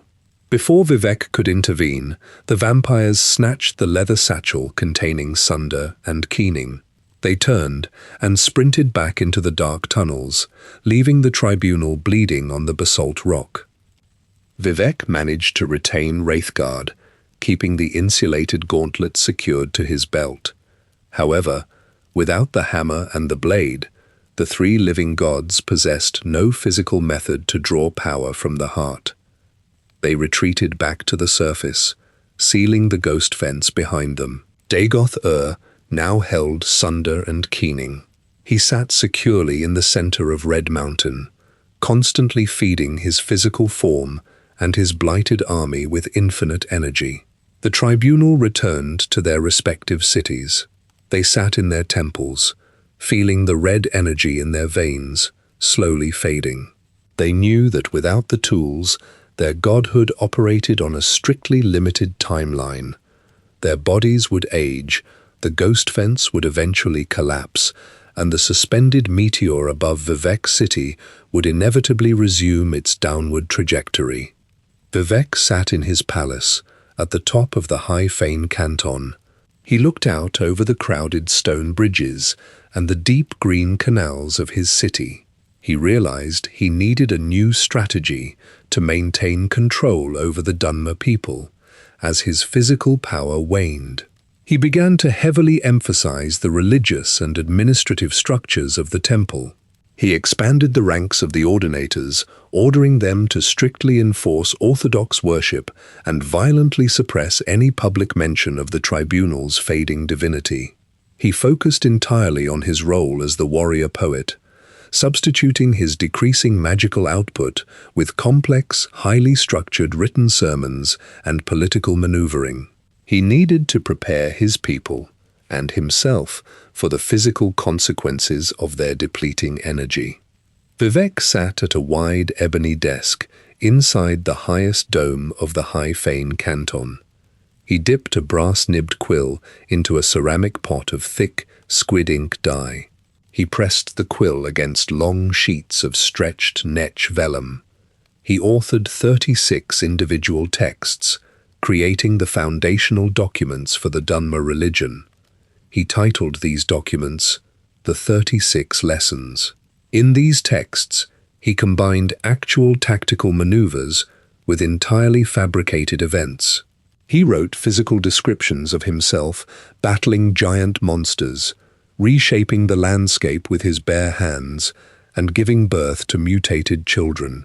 He encoded a specific, hidden message across the 36 documents.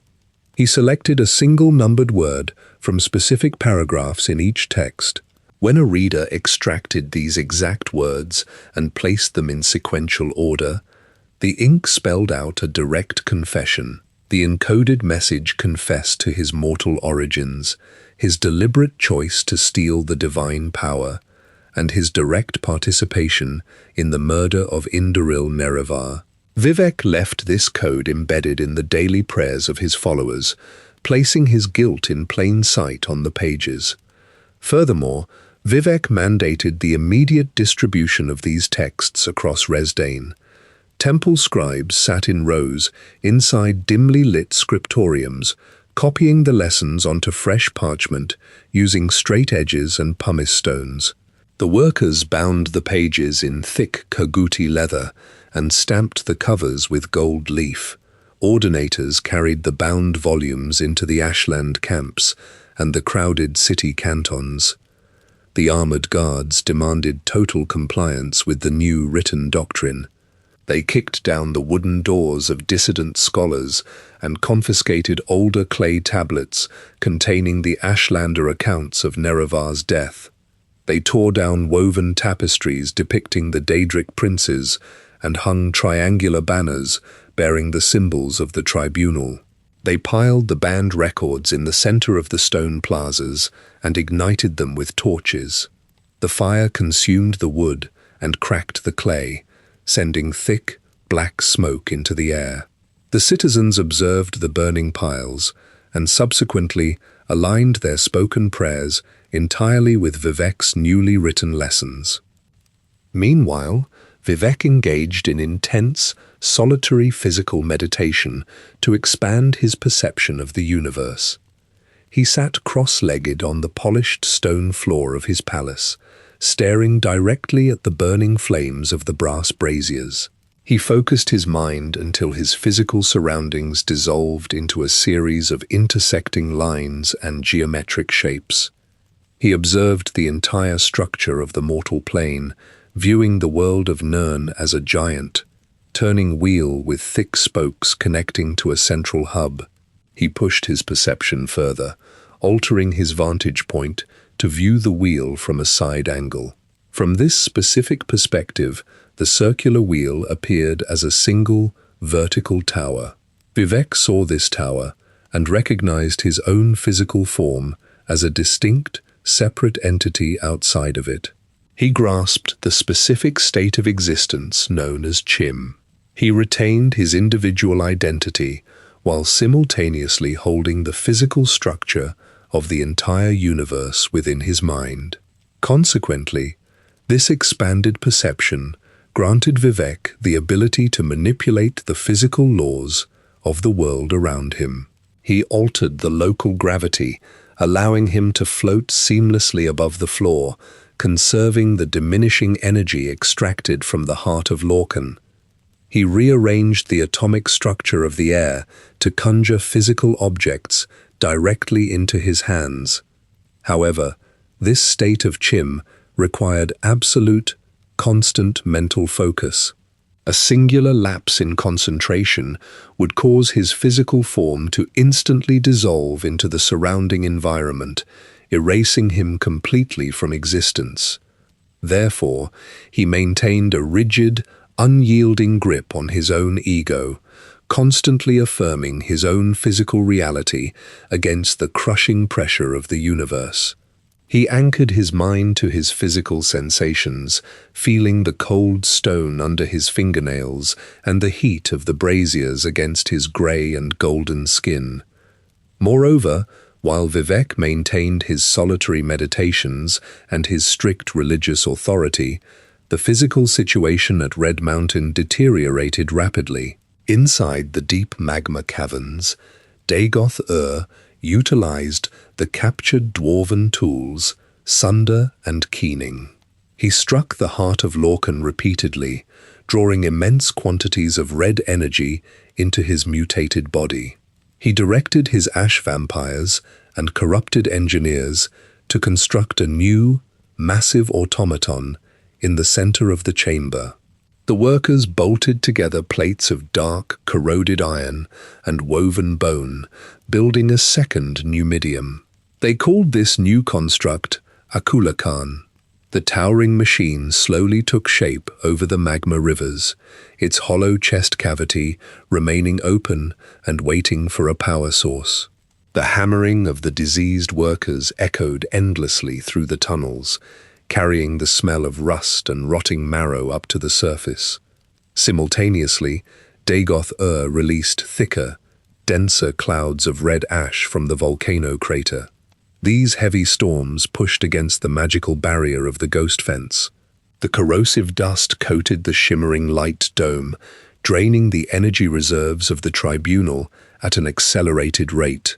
The ash spilled over the stone walls, carrying the physical symptoms of the blight deep into the surrounding farmlands. Kwama foragers developed thick, grey tumours and collapsed in their tunnels. Saltris crops withered, their green stalks turning brittle and black. The Dunmer people coughed up bloody phlegm and wrapped thick linen scarves around their faces to filter the toxic air. Vivec sat in his palace, watching the red storms darken the sky above his city. He calculated the remaining energy holding up the ghost fence and recognized the mathematical certainty of its impending collapse. He needed a specific external agent to breach the mountain and sever Dagoth-Ur's connection to the heart, prompting him to look toward the ancient prophecies he had spent centuries attempting to suppress. Out in the deep ash wastes of Vardenfell, nomadic Dunmer tribes known as the Ashlanders lived in tents constructed from thick netch hide and stretched guar sinew. They sat around low fires of dried dung, passing baked clay tablets from hand to hand. These tablets contained the physical carvings of the Nerevarine prophecy. The deep grooves in the clay detailed the return of Indaril Nerevar. The carvings depicted an individual born to anonymous parents on a specific day, bearing the exact physical likeness of the fallen Hortator. Furthermore, the records required this individual to survive the debilitating effects of the ash storms and physically unite the scattered tribes under a single banner. Ordinators, dressed in heavy gold armor, regularly patrolled the wastes, smashing these clay tablets with their ebony maces and setting torches to the netch-hide tents. The armored guards arrested the tribal elders, hauling them to the suspended prison of the Ministry of Truth to suppress the circulation of the carved texts. Meanwhile, a heavy wooden prison ship sailed across the dark waters of the inner sea. The vessel cut through thick, grey fog, its wooden hull groaning against the ocean currents. The ship docked at the damp wooden piers of Seyda Neen, a small coastal village dominated by a tall stone lighthouse. Imperial guards wearing layered steel armor and studded leather skirts walked down the wooden gangplank. They escorted a single prisoner onto the wet planks of the dock. The prisoner wore a rough, raw burlap tunic and heavy iron shackles clamped tightly around their wrists. An Imperial officer unlocked the heavy iron chains, letting the metal cuffs drop onto the wooden boards. The officer handed the former captive a stack of stamped parchment papers, granting them complete physical freedom to walk the ash-covered roads of Vardenfell. This individual stepped into the humid, salt-tinged air of the province. They walked along the dirt paths connecting the scattered coastal settlements, carrying a simple iron dagger and a leather canteen. They navigated the dense, towering mushroom forests and the deep, excavated Kwama egg mines. The traveler encountered the physical realities of the blight, sweeping across the land. During a specific expedition into a ruined Dwemer facility, the individual contracted corpus disease from a mutated ash vampire. The physical symptoms manifested rapidly. The skin on the traveler's arms and chest blistered and split, leaking thick yellow fluid. Dense, heavy bone growths pushed outward from their joints, stretching the muscles and restricting their physical movements. Consequently, the infected traveler sought out the Telvanni wizard Divaith Fear inside his towering, fungal structure of Telfear. The ancient wizard handed the afflicted individual a heavy glass vial filled with a glowing, viscous liquid extracted directly from Dwemer artifacts. The traveler pulled the stopper from the vial and swallowed the thick fluid. The alchemical mixture burned their throat and caused their entire body to violently convulse on the stone floor. The violent physical reaction subsided after several hours. The heavy bone growths receded into the joints, and the leaking blisters sealed shut, leaving thick, permanent scars across the skin. The traveler stood up from the floor, completely cured of the active degradation and permanently immune to all forms of disease and blight. The physical survival of this specific infection matched the exact parameters carved into the Ashlander clay tablets. Following this event, the immune traveler walked deep into the northern Ashlands, navigating the steep, jagged ravines of the Urshilaku camp. They climbed the rocky slopes and entered the Cavern of the Incarnate, a dark, enclosed cave filled with sharp stalagmites and glowing blue crystals. In the center of the cavern, the traveler approached a stone pedestal. Resting on the flat rock lay a heavy ring forged of silver and gold, bearing the distinct, engraved shapes of a moon and a star. The traveler picked up the metal band and slid it onto their index finger. The ring instantly resized itself, constricting tightly around the bone and tissue. The metal fused with their body heat, binding perfectly to the skin and leaving the surrounding flesh entirely intact. This physical union provided absolute confirmation of their identity, directly fulfilling the specific conditions required to claim the title of the Nerevarine.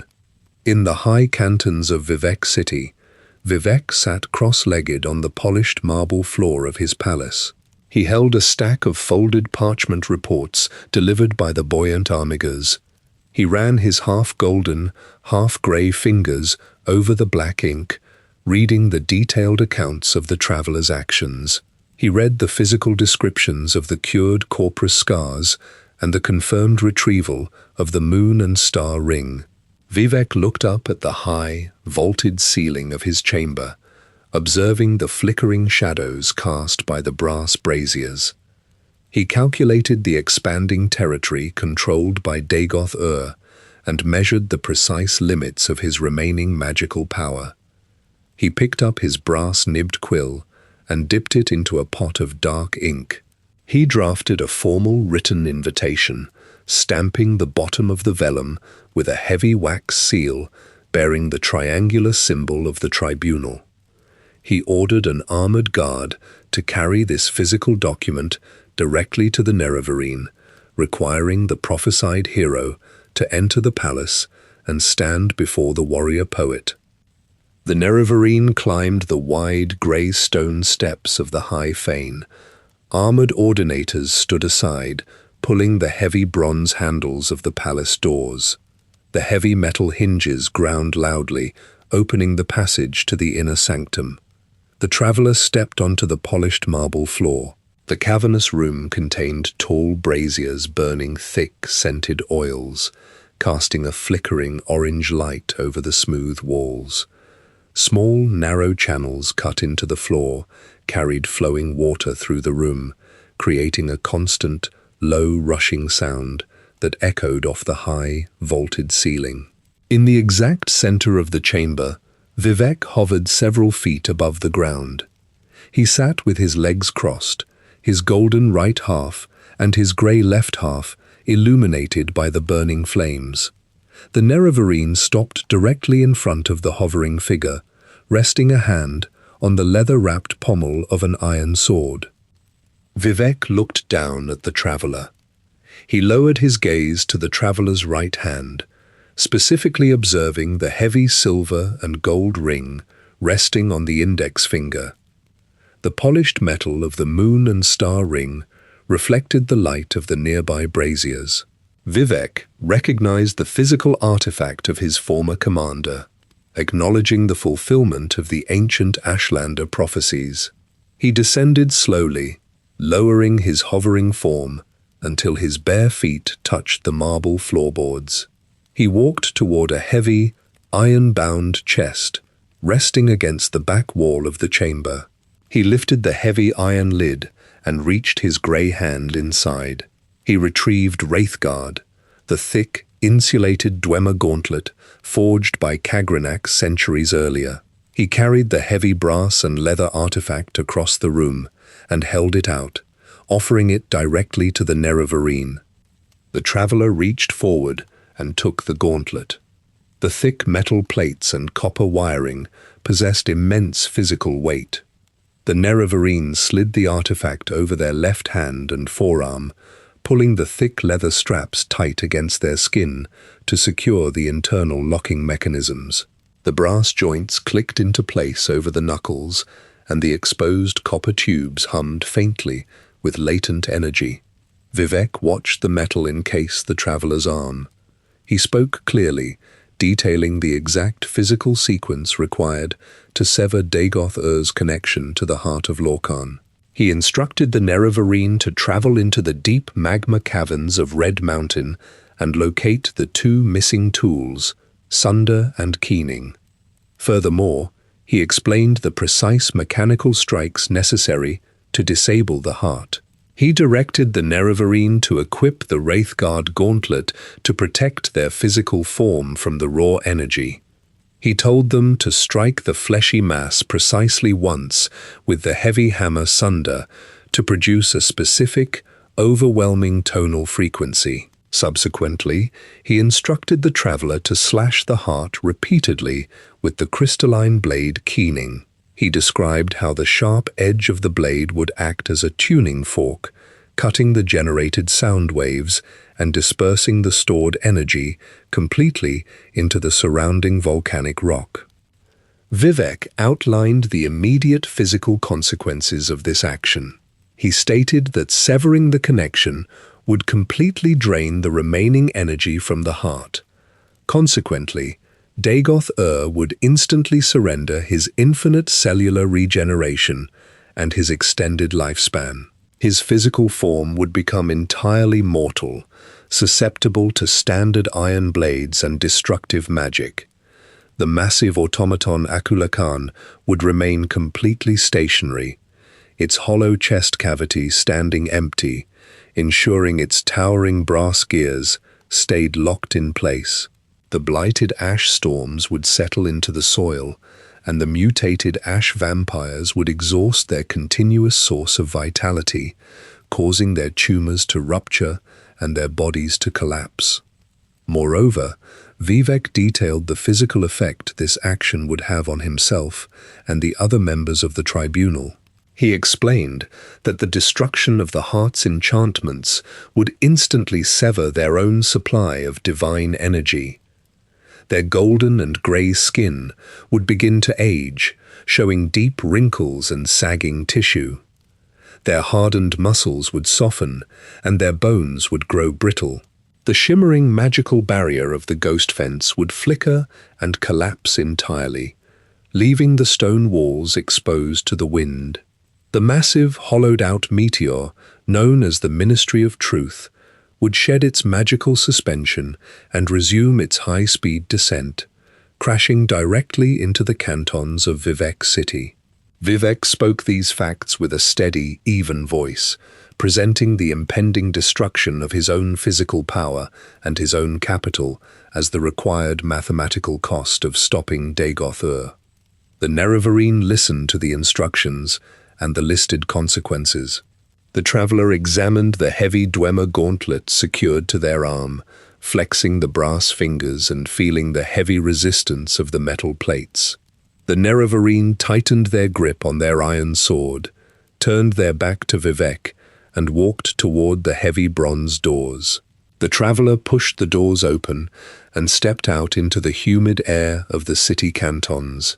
They walked down the long, sloping ramps toward the lower docks, securing passage on a small wooden skiff. The traveler sailed across the dark waters of the inner sea, disembarking on the ash-covered shoreline. The Nerevarine marched north through the blowing grey dust, navigating the steep, jagged ravines and setting a direct course for the towering volcanic peak of Red Mountain to execute the final, calculated assault.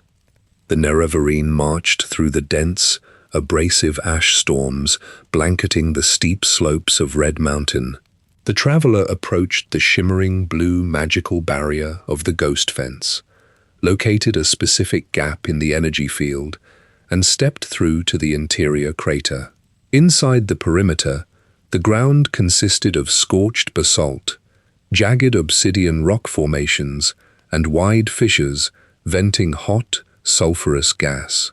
The Nerevarine navigated the broken terrain, locating the heavy bronze doors of the subterranean Dwemer ruins of Odrasal and Veminal. The traveler descended into these dark, metal-lined corridors, confronting the highest-ranking ash vampires serving Dagoth-Ur.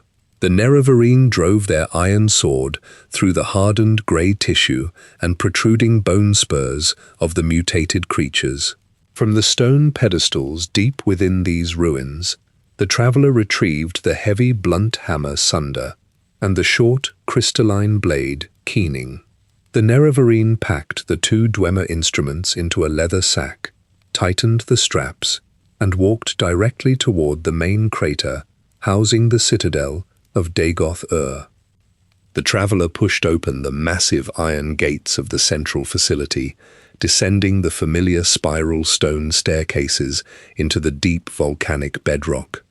The Nerevarine entered the expansive cavern, illuminated by rivers of flowing orange magma. Dagoth-Ur stood on the central iron grating, his physical form swollen with thick grey tumors. The golden mask fused to his cheekbones reflected the glaring light of the lava trenches. Behind him, the towering brass and woven bone automaton, known as Akulakan, hung suspended from the cavern ceiling. The heavy metal plates of the construct's open chest cavity exposed the massive fleshy mass of the heart of Lorcan, pulsing with a heavy, rhythmic thud that shook the metal floorboards. Dagoth-Ur raised his elongated, clawed hands and channeled dense streams of red magical energy, hurling concentrated blasts of fire across the chamber. The Nerevarine rolled across the heated iron grating, evading the scorching heat. The traveler pulled the thick, insulated gauntlet Wraithguard over their left hand, securing the leather straps to activate the copper wiring. Subsequently, the Nerevarine gripped the handle of Sunder in their right hand. The travelers sprinted across the metal walkways, utilizing the momentum to rush past Dagoth-Ur and reach the edge of the heavy brass cage holding the pulsing organ. The Nerevarine raised the heavy metal head of Sunder high above their shoulders and struck the exact center of the heart of Lorcan. A high-pitched, shattering tone echoed through the cavern, vibrating intensely against the basalt walls and rattling the heavy brass struts of Akulakan. The traveler immediately dropped the hammer onto the grating, drew the crystalline blade Keening, and slashed the sharp edge across the fleshy tissue repeatedly. The blade cut the generated sound waves, refracting the kinetic energy into bright, blinding flashes of white light. The dense red energy stored inside the heart bled rapidly into the surrounding air. The physical mass of the organ shrank quickly, folding inward upon itself until it completely vacated the physical plane, leaving the brass cage entirely empty. Consequently, Dagoth-Ur lost his infinite cellular regeneration instantly. His extended lifespan terminated, and his physical strength plummeted. The Nerevarine turned around and drove their iron sword directly through Dagoth-Ur's chest. The steel blade easily pierced the softened grey tissue and splintered the ribcage. Dagoth-Ur collapsed onto the metal grating, his blood pooling onto the hot floor and boiling into thick black smoke. Behind his fallen body, the magical forces holding the towering automaton Akulakan together dissipated. The heavy iron plates tore away from the woven bone struts. The massive brass joints snapped under their own immense weight. The enormous construct crumbled downward, crashing into the wide river of magma and sending towering plumes of orange lava splashing against the high cavern walls. On the surface of Red Mountain, the dense red ash storms halted abruptly. The abrasive particles settled firmly onto the rocks. The dark clouds parted, allowing clear, direct sunlight to strike the slopes of the volcano. The blighted creatures wandering the ashlands collapsed onto the dirt. Their mutated muscles degraded rapidly, and their bodies ceased all physical functions. The sky over Vardenfell transitioned to a bright, pale blue, fully cleared of the toxic, sulphurous haze that had covered the province for centuries. Simultaneously, inside the High Fane Canton in Vivec city, Vivec hovered above his polished marble floor. He felt the specific, physical tether connecting his cells to the heart of Lorcan's snap. The continuous influx of red energy emptied completely from his veins. His hovering form dropped heavily, his bare feet slamming flat against the hard stone floorboards. The luminous glow radiating from his half-golden and half-grey skin faded into a dull, flat pigmentation. He pressed his hands against his knees, feeling a sudden, deep ache settling inside his joints. The physical sensation of biological aging took root in his body. His body temperature dropped, replacing the comfortable, magical warmth with the cold chill of the stone room. He took a long, slow breath, listening to the heavy, labored thud of his own mortal heartbeat. He walked toward the high arched window of his palace, placing his hands flat against the cold stone frame. He looked out over the crowded cantons and the wide, flowing canals. He raised his gaze to the massive, hollowed-out meteor suspended directly above the city. The Ministry of Truth remained locked in the air, held in place strictly by the residual magical energy stored within its stone walls. Vivec calculated the exact depletion rate of the remaining magic holding the rock aloft. He prepared to manage the immediate physical consequences of his restored mortality, the logistical challenges of governing a shifting society, and the rapidly degrading mental states of his two former divine companions. Vivec recognized that his physical control over Morrowind depended entirely on the Ministry of Truth remaining suspended above the city. He walked down the stone ramps of the High Fane Canton, gripping a heavy iron key. He unlocked the bronze doors leading to the subterranean engine rooms. Inside, massive water wheels turned slowly, driven by the current of the canal. Copper pipes carried the water up to the residential tiers. Vivec stood beside a large brass machine that monitored the structural integrity of the cantons. He looked at the pressure dials and the thick iron chains anchoring the foundations to the seabed. He understood that when the magical suspension failed, the impact of the falling rock would instantly shatter the stone cantons, vaporize the water in the canals, and kill thousands of Dunmer citizens. To prevent this immediate destruction, Vivec constructed an intricate mechanical device. He gathered a team of his most skilled ordinators and specialized engineers. They carried crates of raw malachite, heavy steel gears, and thick leather straps up the wooden suspension bridges leading into the hollowed-out meteor. They installed a massive, complex machine directly into the rock. The engineers built a central spindle surrounded by turning cogs and pressure plates. They designed the machine to harness the kinetic energy of the rock's downward momentum, converting the lethal force into a slow, manageable rotation. However, this mechanical contraption required a constant physical anchor to function. It needed living souls, tightly bound to the machine, to provide continuous friction against the spindle. Vivec ordered the ordinators to empty the prison cells inside the rock. The guards dragged the dissidents and captured criminals out of their chains and strapped them directly into the leather harnesses of the new machine. The prisoners pushed against the heavy wooden beams, their feet grinding into the stone floor. Their physical exertion turned the gears, keeping the massive rock suspended above the city through sheer mechanical force. The engineers called this device the ingenium. The constant physical labor of the prisoners replaced the fading magical energy of the heart. Vivec stood inside the dark, hollowed-out chamber, listening to the heavy breathing of the captive Dunmer and the loud grinding of the steel gears.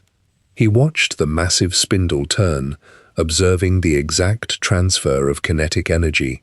He secured the safety of his city by institutionalizing a permanent physical sacrifice at the center of his government. Simultaneously, Vivec needed to manage the political fallout caused by the loss of his divine power. He returned to his palace and drafted a series of heavy parchment decrees. He instructed the temple scribes to publicly declare the Nerevarine as the true, prophesied savior of Morrowind. He ordered the ordinators to cease their persecution of the Ashlander tribes. Furthermore, he mandated the full integration of the Nerevarine into the highest levels of the Grand Council. Vivec publicly aligned himself with the Traveler, using the Nerevarines' successful defeat of Dagoth-Ur to legitimize his own continuing rule. He positioned himself as the wise, guiding figure who facilitated the prophecy, actively obscuring the reality of his own fading strength. While Vivec managed the physical mechanics of his city and the political restructuring of his government, Almalexia reacted to her mortality with intense violence. She sat in her high temple in Mournhold, staring at her grey hands. She felt her muscles weaken and her bones thin. The loss of the red energy from the heart caused her mind to completely fracture. She became increasingly paranoid, viewing her closest advisors and high priests as active threats to her power. She ordered her personal guards to execute dozens of loyal temple officials, having their bodies dragged through the stone courtyards of the city. She paced the marble floors of her palace, clutching her curved sword and whispering frantic, contradictory commands to the empty room. Eventually, Almalexia directed her paranoia toward the other members of the tribunal. She left Mournhold and traveled in absolute secrecy to Sotha Sil's underground clockwork city. She bypassed the heavy brass doors and the spinning mechanical traps, navigating the complex, gear-driven corridors until she reached his central workshop. She found Sotha Sil hanging suspended in the center of the room, his physical body wired directly into the copper circuits and glass tubes of his massive control panel. He had spent his final decades attempting to mechanically replicate the lost power of the heart, integrating his own flesh with his machines. He hung silently, his red eyes closed, completely ignoring her arrival. Almalexia drew her sword, walked up to the suspended figure, and drove the sharp blade repeatedly into his chest and throat. Sotha Sil did not speak or struggle. He simply absorbed the physical blows until he died, hanging limp within his own machinery. Vivec received the heavy parchment report detailing the murders. Buoyant armigers, their green glass armor coated in the dust of the Ashlands, carried the news of Sotha Sil's death and Almalexia's subsequent execution by the Nerevarine. Vivec read the ink on the page, sitting alone in his palace. The tribunal, the Armsivi, no longer existed. He was the sole remaining member of the ancient council. He folded the parchment and placed it inside his wooden desk. He walked to the window, looking out over the city cantons. He watched the massive gears of the ingenium turning inside the suspended rock. He recognized that his physical time on Nirn drew to a rapid close. He began making his final, practical preparations, gathering his remaining artifacts and dictating his final instructions to the highest-ranking priests of the temple, ensuring the structural stability of the city before his inevitable departure. Vivec sat on a carved bone chair inside his quiet palace. Deep wrinkles creased the skin around his red eyes and mouth. The bright golden pigment on his right side dulled to the color of dried clay, and the grey ash color on his left side took on a dry, flaky texture. He pressed his hands against his knees, pushing himself upward, his joints cracking loudly with the movement. He walked across the polished marble floor and looked through the thick glass window. He watched a massive wooden galleon leave the docks of Vardenfell. The ship carried the Nerevarine, the prophesied hero who severed the connection to the heart of Lorcan. The traveller stood on the deck among heavy crates of dried sultris and bundled iron spears, sailing east toward the distant continent of Akavir. The hero departed the province completely, leaving the ashlands exclusively in the hands of the aging Dunmer populations. Consequently, Vivec organized the immediate transfer of his remaining administrative authority. He summoned the highest-ranking temple priests to his central chamber. He slid stacks of heavy, leather-bound books across the long ebony table. These texts contained explicit, detailed blueprints for reorganizing the entire religious hierarchy. Vivec ordered the priests to remove the triangular tribunal banners from the exterior walls of the cantons. He commanded them to quarry fresh granite and carve massive statues of the Daedric princes Azura, Boethia, and Mephala. He instructed the stonemasons to place these specific figures directly in the center of the main courtyards. He placed heavy iron key rings onto the table, handing the priests absolute physical access to the locked reliquaries, the massive gold treasuries, and the deep weapon armories. Following this transfer of keys and documents, the priests bowed their heads, pressing their faces against the marble floorboards. Upon raising their heads, they found the carved bone chair entirely empty. Vivec vacated the physical space of the room. He left his curved glass daggers resting flat on the desk. He draped his fine silk cloak over the armrest of the chair. He bypassed the armored ordinators standing guard outside the heavy bronze doors. He vanished from the stone bridges, the winding canal alleys, and the high balconies of the city. He removed his physical form from the province of Morrowind, leaving the Dunmer people to manage their own physical survival against the shifting conditions of the world. Shortly after his departure, jagged, glowing portals of molten red stone tore through the soil in the center of the farming villages and the ashland camps.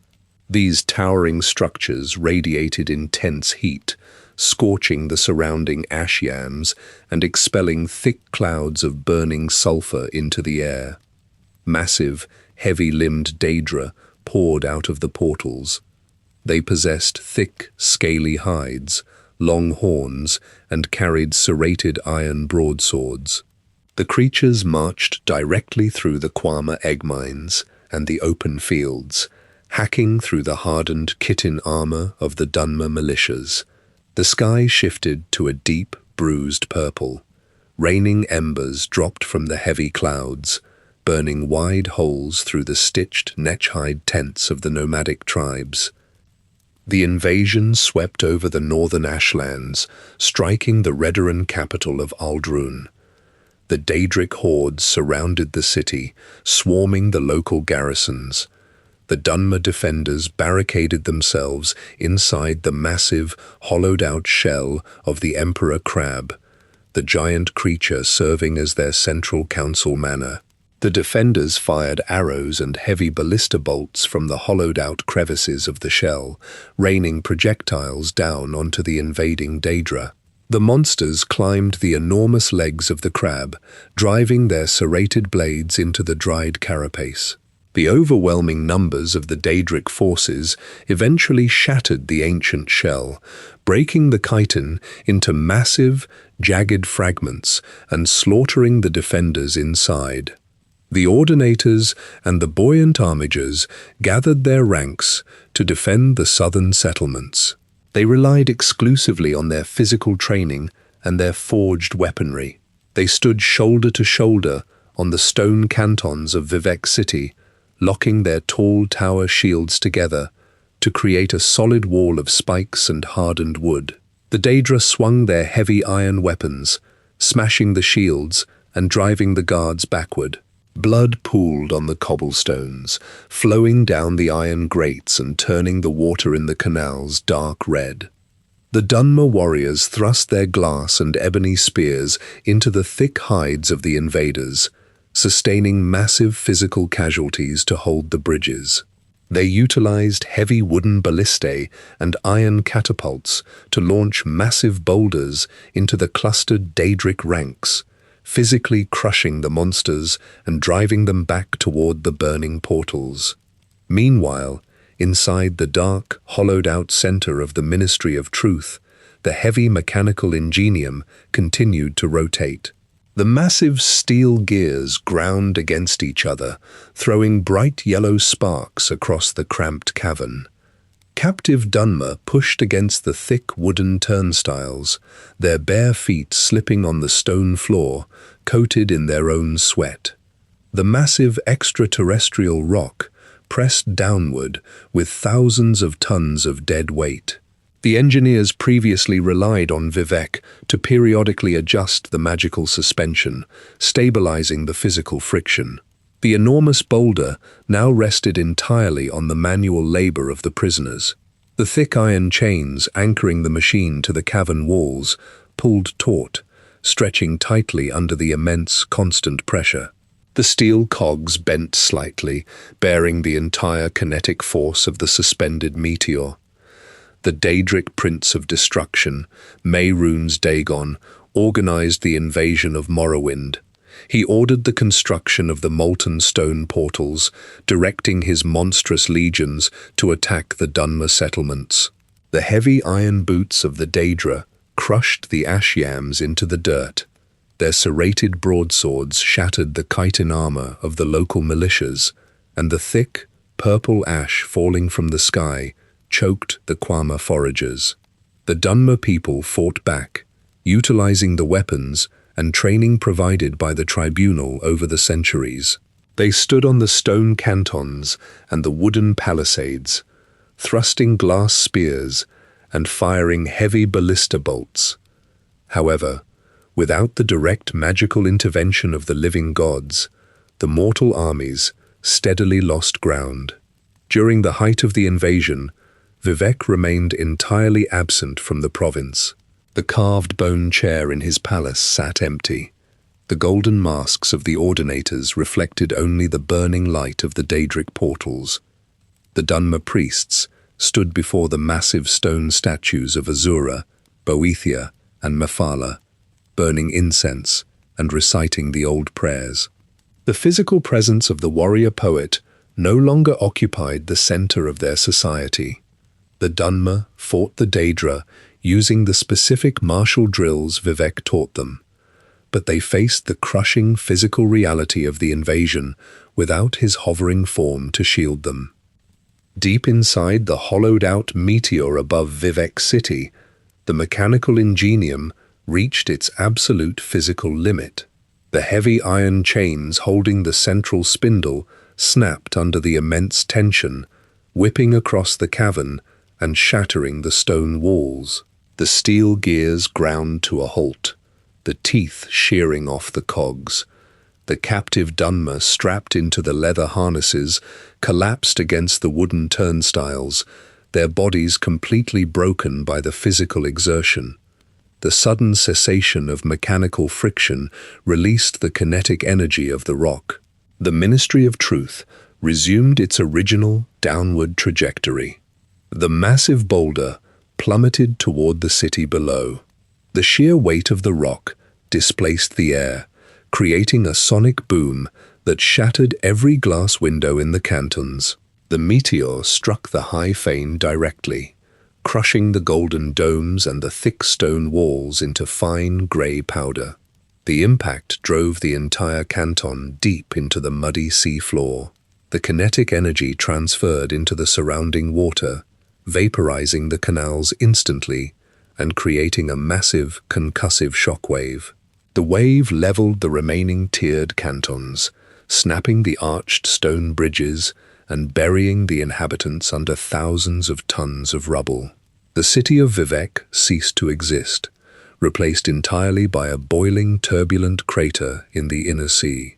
The physical shockwave traveled outward from the impact site. The concussive force triggered tectonic shifts deep within the bedrock of Vardenfell. Red Mountain erupted. The volcano blew its top outward, launching massive boulders of molten rock into the sky. Thick, black ash coated the entire island, burying the coastal villages and the ashland camps. The eruption triggered massive tsunamis that crashed against the mainland of Morrowind, flooding the farmlands and destroying the coastal infrastructure. The Dunmer people fled the province, carrying their possessions on their backs. They walked west toward the snow-covered borders of Skyrim and south toward the dense swamps of Black Marsh. They abandoned the ash-covered ruins of their cities, leaving behind the shattered statues and the empty temples. Following the destruction of Vivec city and the eruption of Red Mountain, the Dunmer fully integrated the return to their ancient religious practices. The temple scribes rewrote the liturgical texts, formally designating the tribunal as false gods. They recorded the physical collapse of the cantons and the subsequent ashfall as direct consequences of Vivec's stolen power. They built new shrines to Azura, Boethia, and Mephala, returning the Daedric princes to the center of their worship.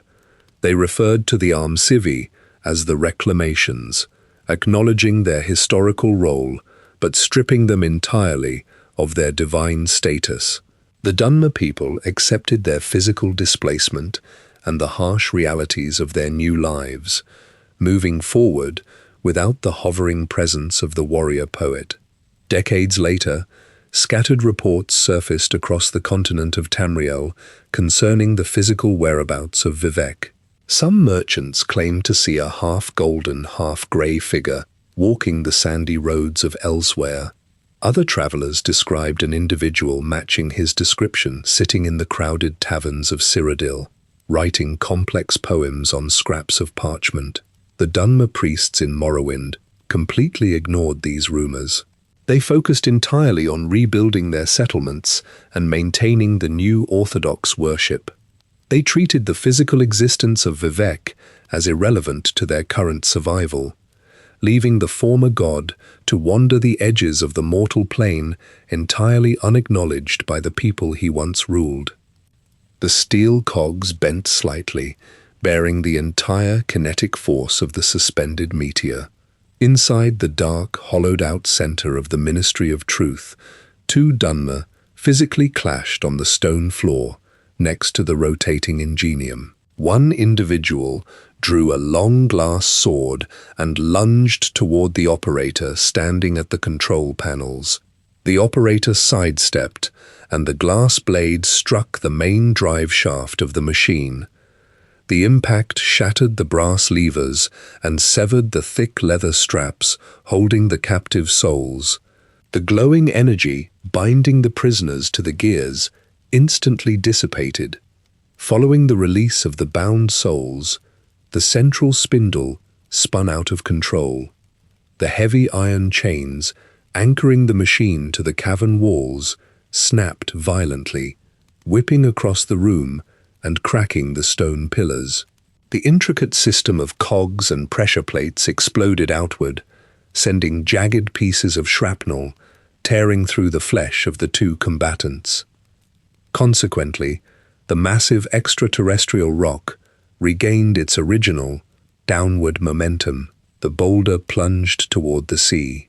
The sheer mass of the rock displaced the surrounding air, creating a massive vacuum that pulled the higher clouds downward. The atmospheric friction ignited the outer crust into a bright orange blaze. The meteor slammed directly into the high Fane canton of Vivec city. The impact pulverized the golden domes, the thick stone walls, and the wide arched bridges into fine grey dust. The kinetic force drove the heavy stone foundations deep into the bedrock of the ocean floor. The surrounding water vaporized instantly, creating a towering column of superheated steam.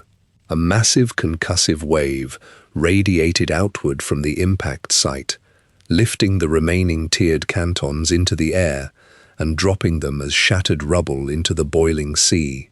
Furthermore, the physical force of the impact pushed the displaced ocean water outward in all directions. A wall of dark, churning water hundreds of feet high rushed across the inner sea. The tsunami crashed against the southern coastlines of Vardenfell and the mainland of Morrowind. The waves subsumed the coastal fishing villages, ripping the wooden docks from their pilings and dragging the netch-hide tents into the ocean. The floodwaters surged over the agricultural terraced gardens, uprooting the tall stalks of saltrees and submerging the Kwama egg mines under thousands of gallons of brine. The bodies of the ordinators and the buoyant armigers washed up onto the muddy shores, their heavy gold and green glass armor dragging them to the bottom of the flooded trenches. Simultaneously, the subterranean shockwave traveled deep through the basalt bedrock of the island. The vibration struck the massive magma chambers situated directly beneath Red Mountain. The tectonic plates shifted violently, grinding against each other and generating immense subterranean pressure. The volcano erupted. The entire peak of the mountain blew outward, launching massive boulders of glowing molten rock miles into the sky. A thick, opaque pillar of black smoke and volcanic ash shot upward into the stratosphere, completely blanketing the sky. Rivers of fast-moving, orange lava poured over the jagged ridges, flowing down the slopes and incinerating the petrified mushroom forests. The molten rock covered the ruins of the Dwemer strongholds and the ancient Kaima settlements, hardening into a thick, smooth layer of black obsidian. Scribes recorded this event in their physical ledgers as the Red Year. The dense ash cloud spread across the entire continent of Tamriel. The grey dust fell continuously for months, coating the leaves of the broad trees in Cyrodiil and settling on the snow-covered peaks of Skyrim. In Morrowind, the air tasted completely of toxic sulfur and coarse particulate matter. The dense canopy of smoke blocked the sunlight entirely, keeping the province in a constant state of twilight. The remaining flora withered and collapsed into the hot soil. The floating netches dropped from the sky, their gas bladders punctured by the falling igneous rocks. The physical landscape of the province transitioned into an entirely uninhabitable wasteland of scorched stone and boiling mud. Subsequently, the surviving Dunmer population evacuated their ruined homeland. They tied thick linen cloths over their noses and mouths to filter the coarse ash from their lungs. They packed their remaining physical possessions into wooden handcarts and strapped woven baskets onto the backs of surviving pack gars. The refugees walked in long, slow columns toward the western borders. They marched through the deep ash drifts, their leather boots sinking into the hot powder. They crossed the high, freezing mountain passes into Skyrim, shivering in their thin silk cloaks. They crowded onto the wooden decks of small merchant vessels, sailing north across the Sea of Ghosts to reach the small, rocky island of Solstheim. The Dunmer constructed small wooden shacks on the grey shores, huddled around campfires of burning driftwood, and left the shattered remnants of Vivec's physical legacy behind them. Throughout the entirety of this physical destruction, the warrior poet occupied an unknown location, far from the devastation. The Dunmer people directed their anger at the empty air and the shattered stone statues. The temple priests gathered in their new, cramped wooden longhouses in the refugee camps. They dipped their quills in black ink and wrote new doctrines on cheap parchment. They recorded the absolute physical collapse of the cantons and the buried farmlands. They placed the blame for the Red Year entirely on the missing living gods. They struck the name of Vivec from their daily prayers, substituting his invocations with direct appeals to the Daedric princes. The Dunmer physically erased the structures of his worship from their new settlements, focusing completely on securing food, clean water, and warm shelter in the harsh climates of their new territories. Scavengers steered small wooden skiffs over the submerged ruins of Vivec city. They dropped heavy iron grappling hooks attached to thick hemp ropes into the dark, churning waters of the inner sea. They dragged the metal prongs across the ocean floor, pulling up jagged blocks of cut pumice, warped copper pipes, and heavy steel cogs that once belonged to the mechanical ingenium. The divers surfaced carrying shattered pieces of green glass armor, waterlogged chitin swords previously utilized by the buoyant armigers, and the heavy golden face masks worn by the ordinators. Salt water washed the remaining gold leaf from the sunken temple domes, dissolving the thick grey mortar that once held the massive tiered cantons together.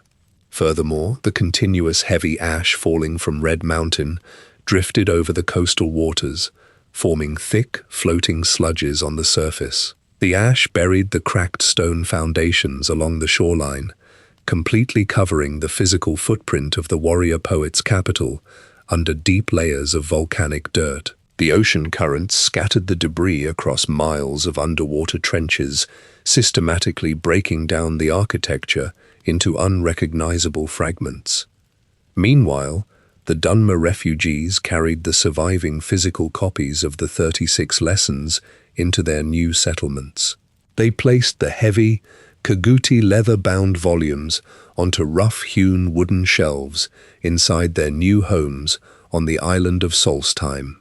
The thick black ink remained perfectly visible on the stretched vellum pages, preserving the complex ciphers and the martial drills Vivec authored centuries prior.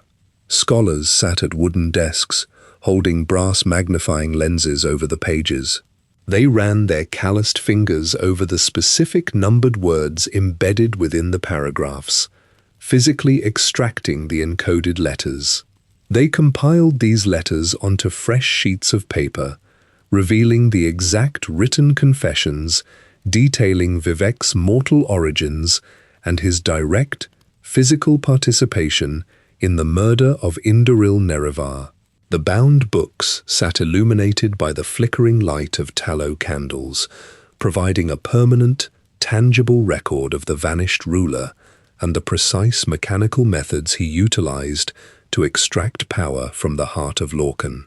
The smell of old parchment and dried binding glue filled the small archives, keeping the history of the Almsivi physically present in their new domain.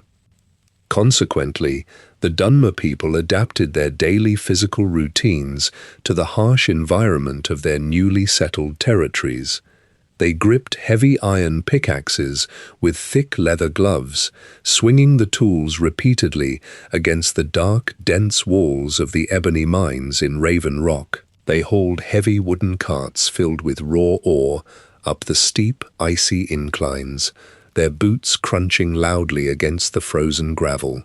They wrapped thick wool cloaks tightly around their shoulders to block the freezing snowstorms blowing off the Sea of Ghosts. Moreover, the Dunmer constructed new, open-air shrines using stacked basalt stones and carved hawker bone. They laid physical sacrifices of freshly caught fish, roasted ash yams, and burning sweetgrass directly onto the altars dedicated to Azura, Boethia, and Mephala. They excluded Vivec's name completely from their spoken rituals, focusing their physical stamina entirely on extracting resources from the earth and maintaining the structural integrity of their hollowed-out, shell-shaped buildings. The grey-skinned elves accepted the cold wind against their faces, abandoning the hovering, magical protection they relied upon in the previous era. Vivec's physical form never reappeared in any recorded location across the continent of Tamriel. He left behind no corpse on a battlefield, No bloodstains on the marble floors of a palace, and no discarded weapons in the ashlands. The half-golden, half-grey figure simply ceased to intersect with the observable world. He utilized the precise mental and physical discipline required to maintain the state of Chim. He manipulated the atomic structure of his own body, deliberately detaching his physical mass from the geographical constraints of Nirn. He stepped completely outside the boundaries of the planet, leaving the exact state of his existence entirely unobservable to mortal eyes. His carved bone chair in Mournhold remained entirely empty until the city eventually fell to invading forces. Subsequently, the Dunmer people continued to mine, farm, and build without his hovering presence, their boots leaving deep, heavy tracks in the snow and the volcanic ash as they moved forward into the Fourth Era. The heavy wooden logs in the hearth collapse inward, sending small orange embers floating up the dark stone chimney. The intense heat of the fire settles into a low, steady warmth that pushes back against the cold drafts, slipping through the gaps in the floorboards. The tale of the warrior poet concludes with an empty chair and a city buried beneath the ocean. The physical remnants of his rule consist only of the printed pages sitting on dusty shelves and the deep craters carved into the landscape of Morrowind. You listen to the crackling of the dry wood, feeling the heat radiate across your heavy leather boots and damp woolen socks. You sit comfortably by the fire, sinking deeper into the thick bear furs draped over the wooden chair. Your breathing slows to a steady, rhythmic pace as the night deepens around the cabin. Outside the heavy wooden doors, the wind blows loudly down the steep mountain passes, rattling the iron latches. The gale carries the distant, heavy roar of dragons, returning to the frosted peaks of Skyrim, a sound that vibrates faintly against the thick glass panes of the windows. Rest here beside the glowing coals until the morning sun strikes the frost covering the outside walls. Keep the warmth of the hearth secured within your heavy cloak when you finally step back out into the deep snow. May your road lead you to warm sands. Good night.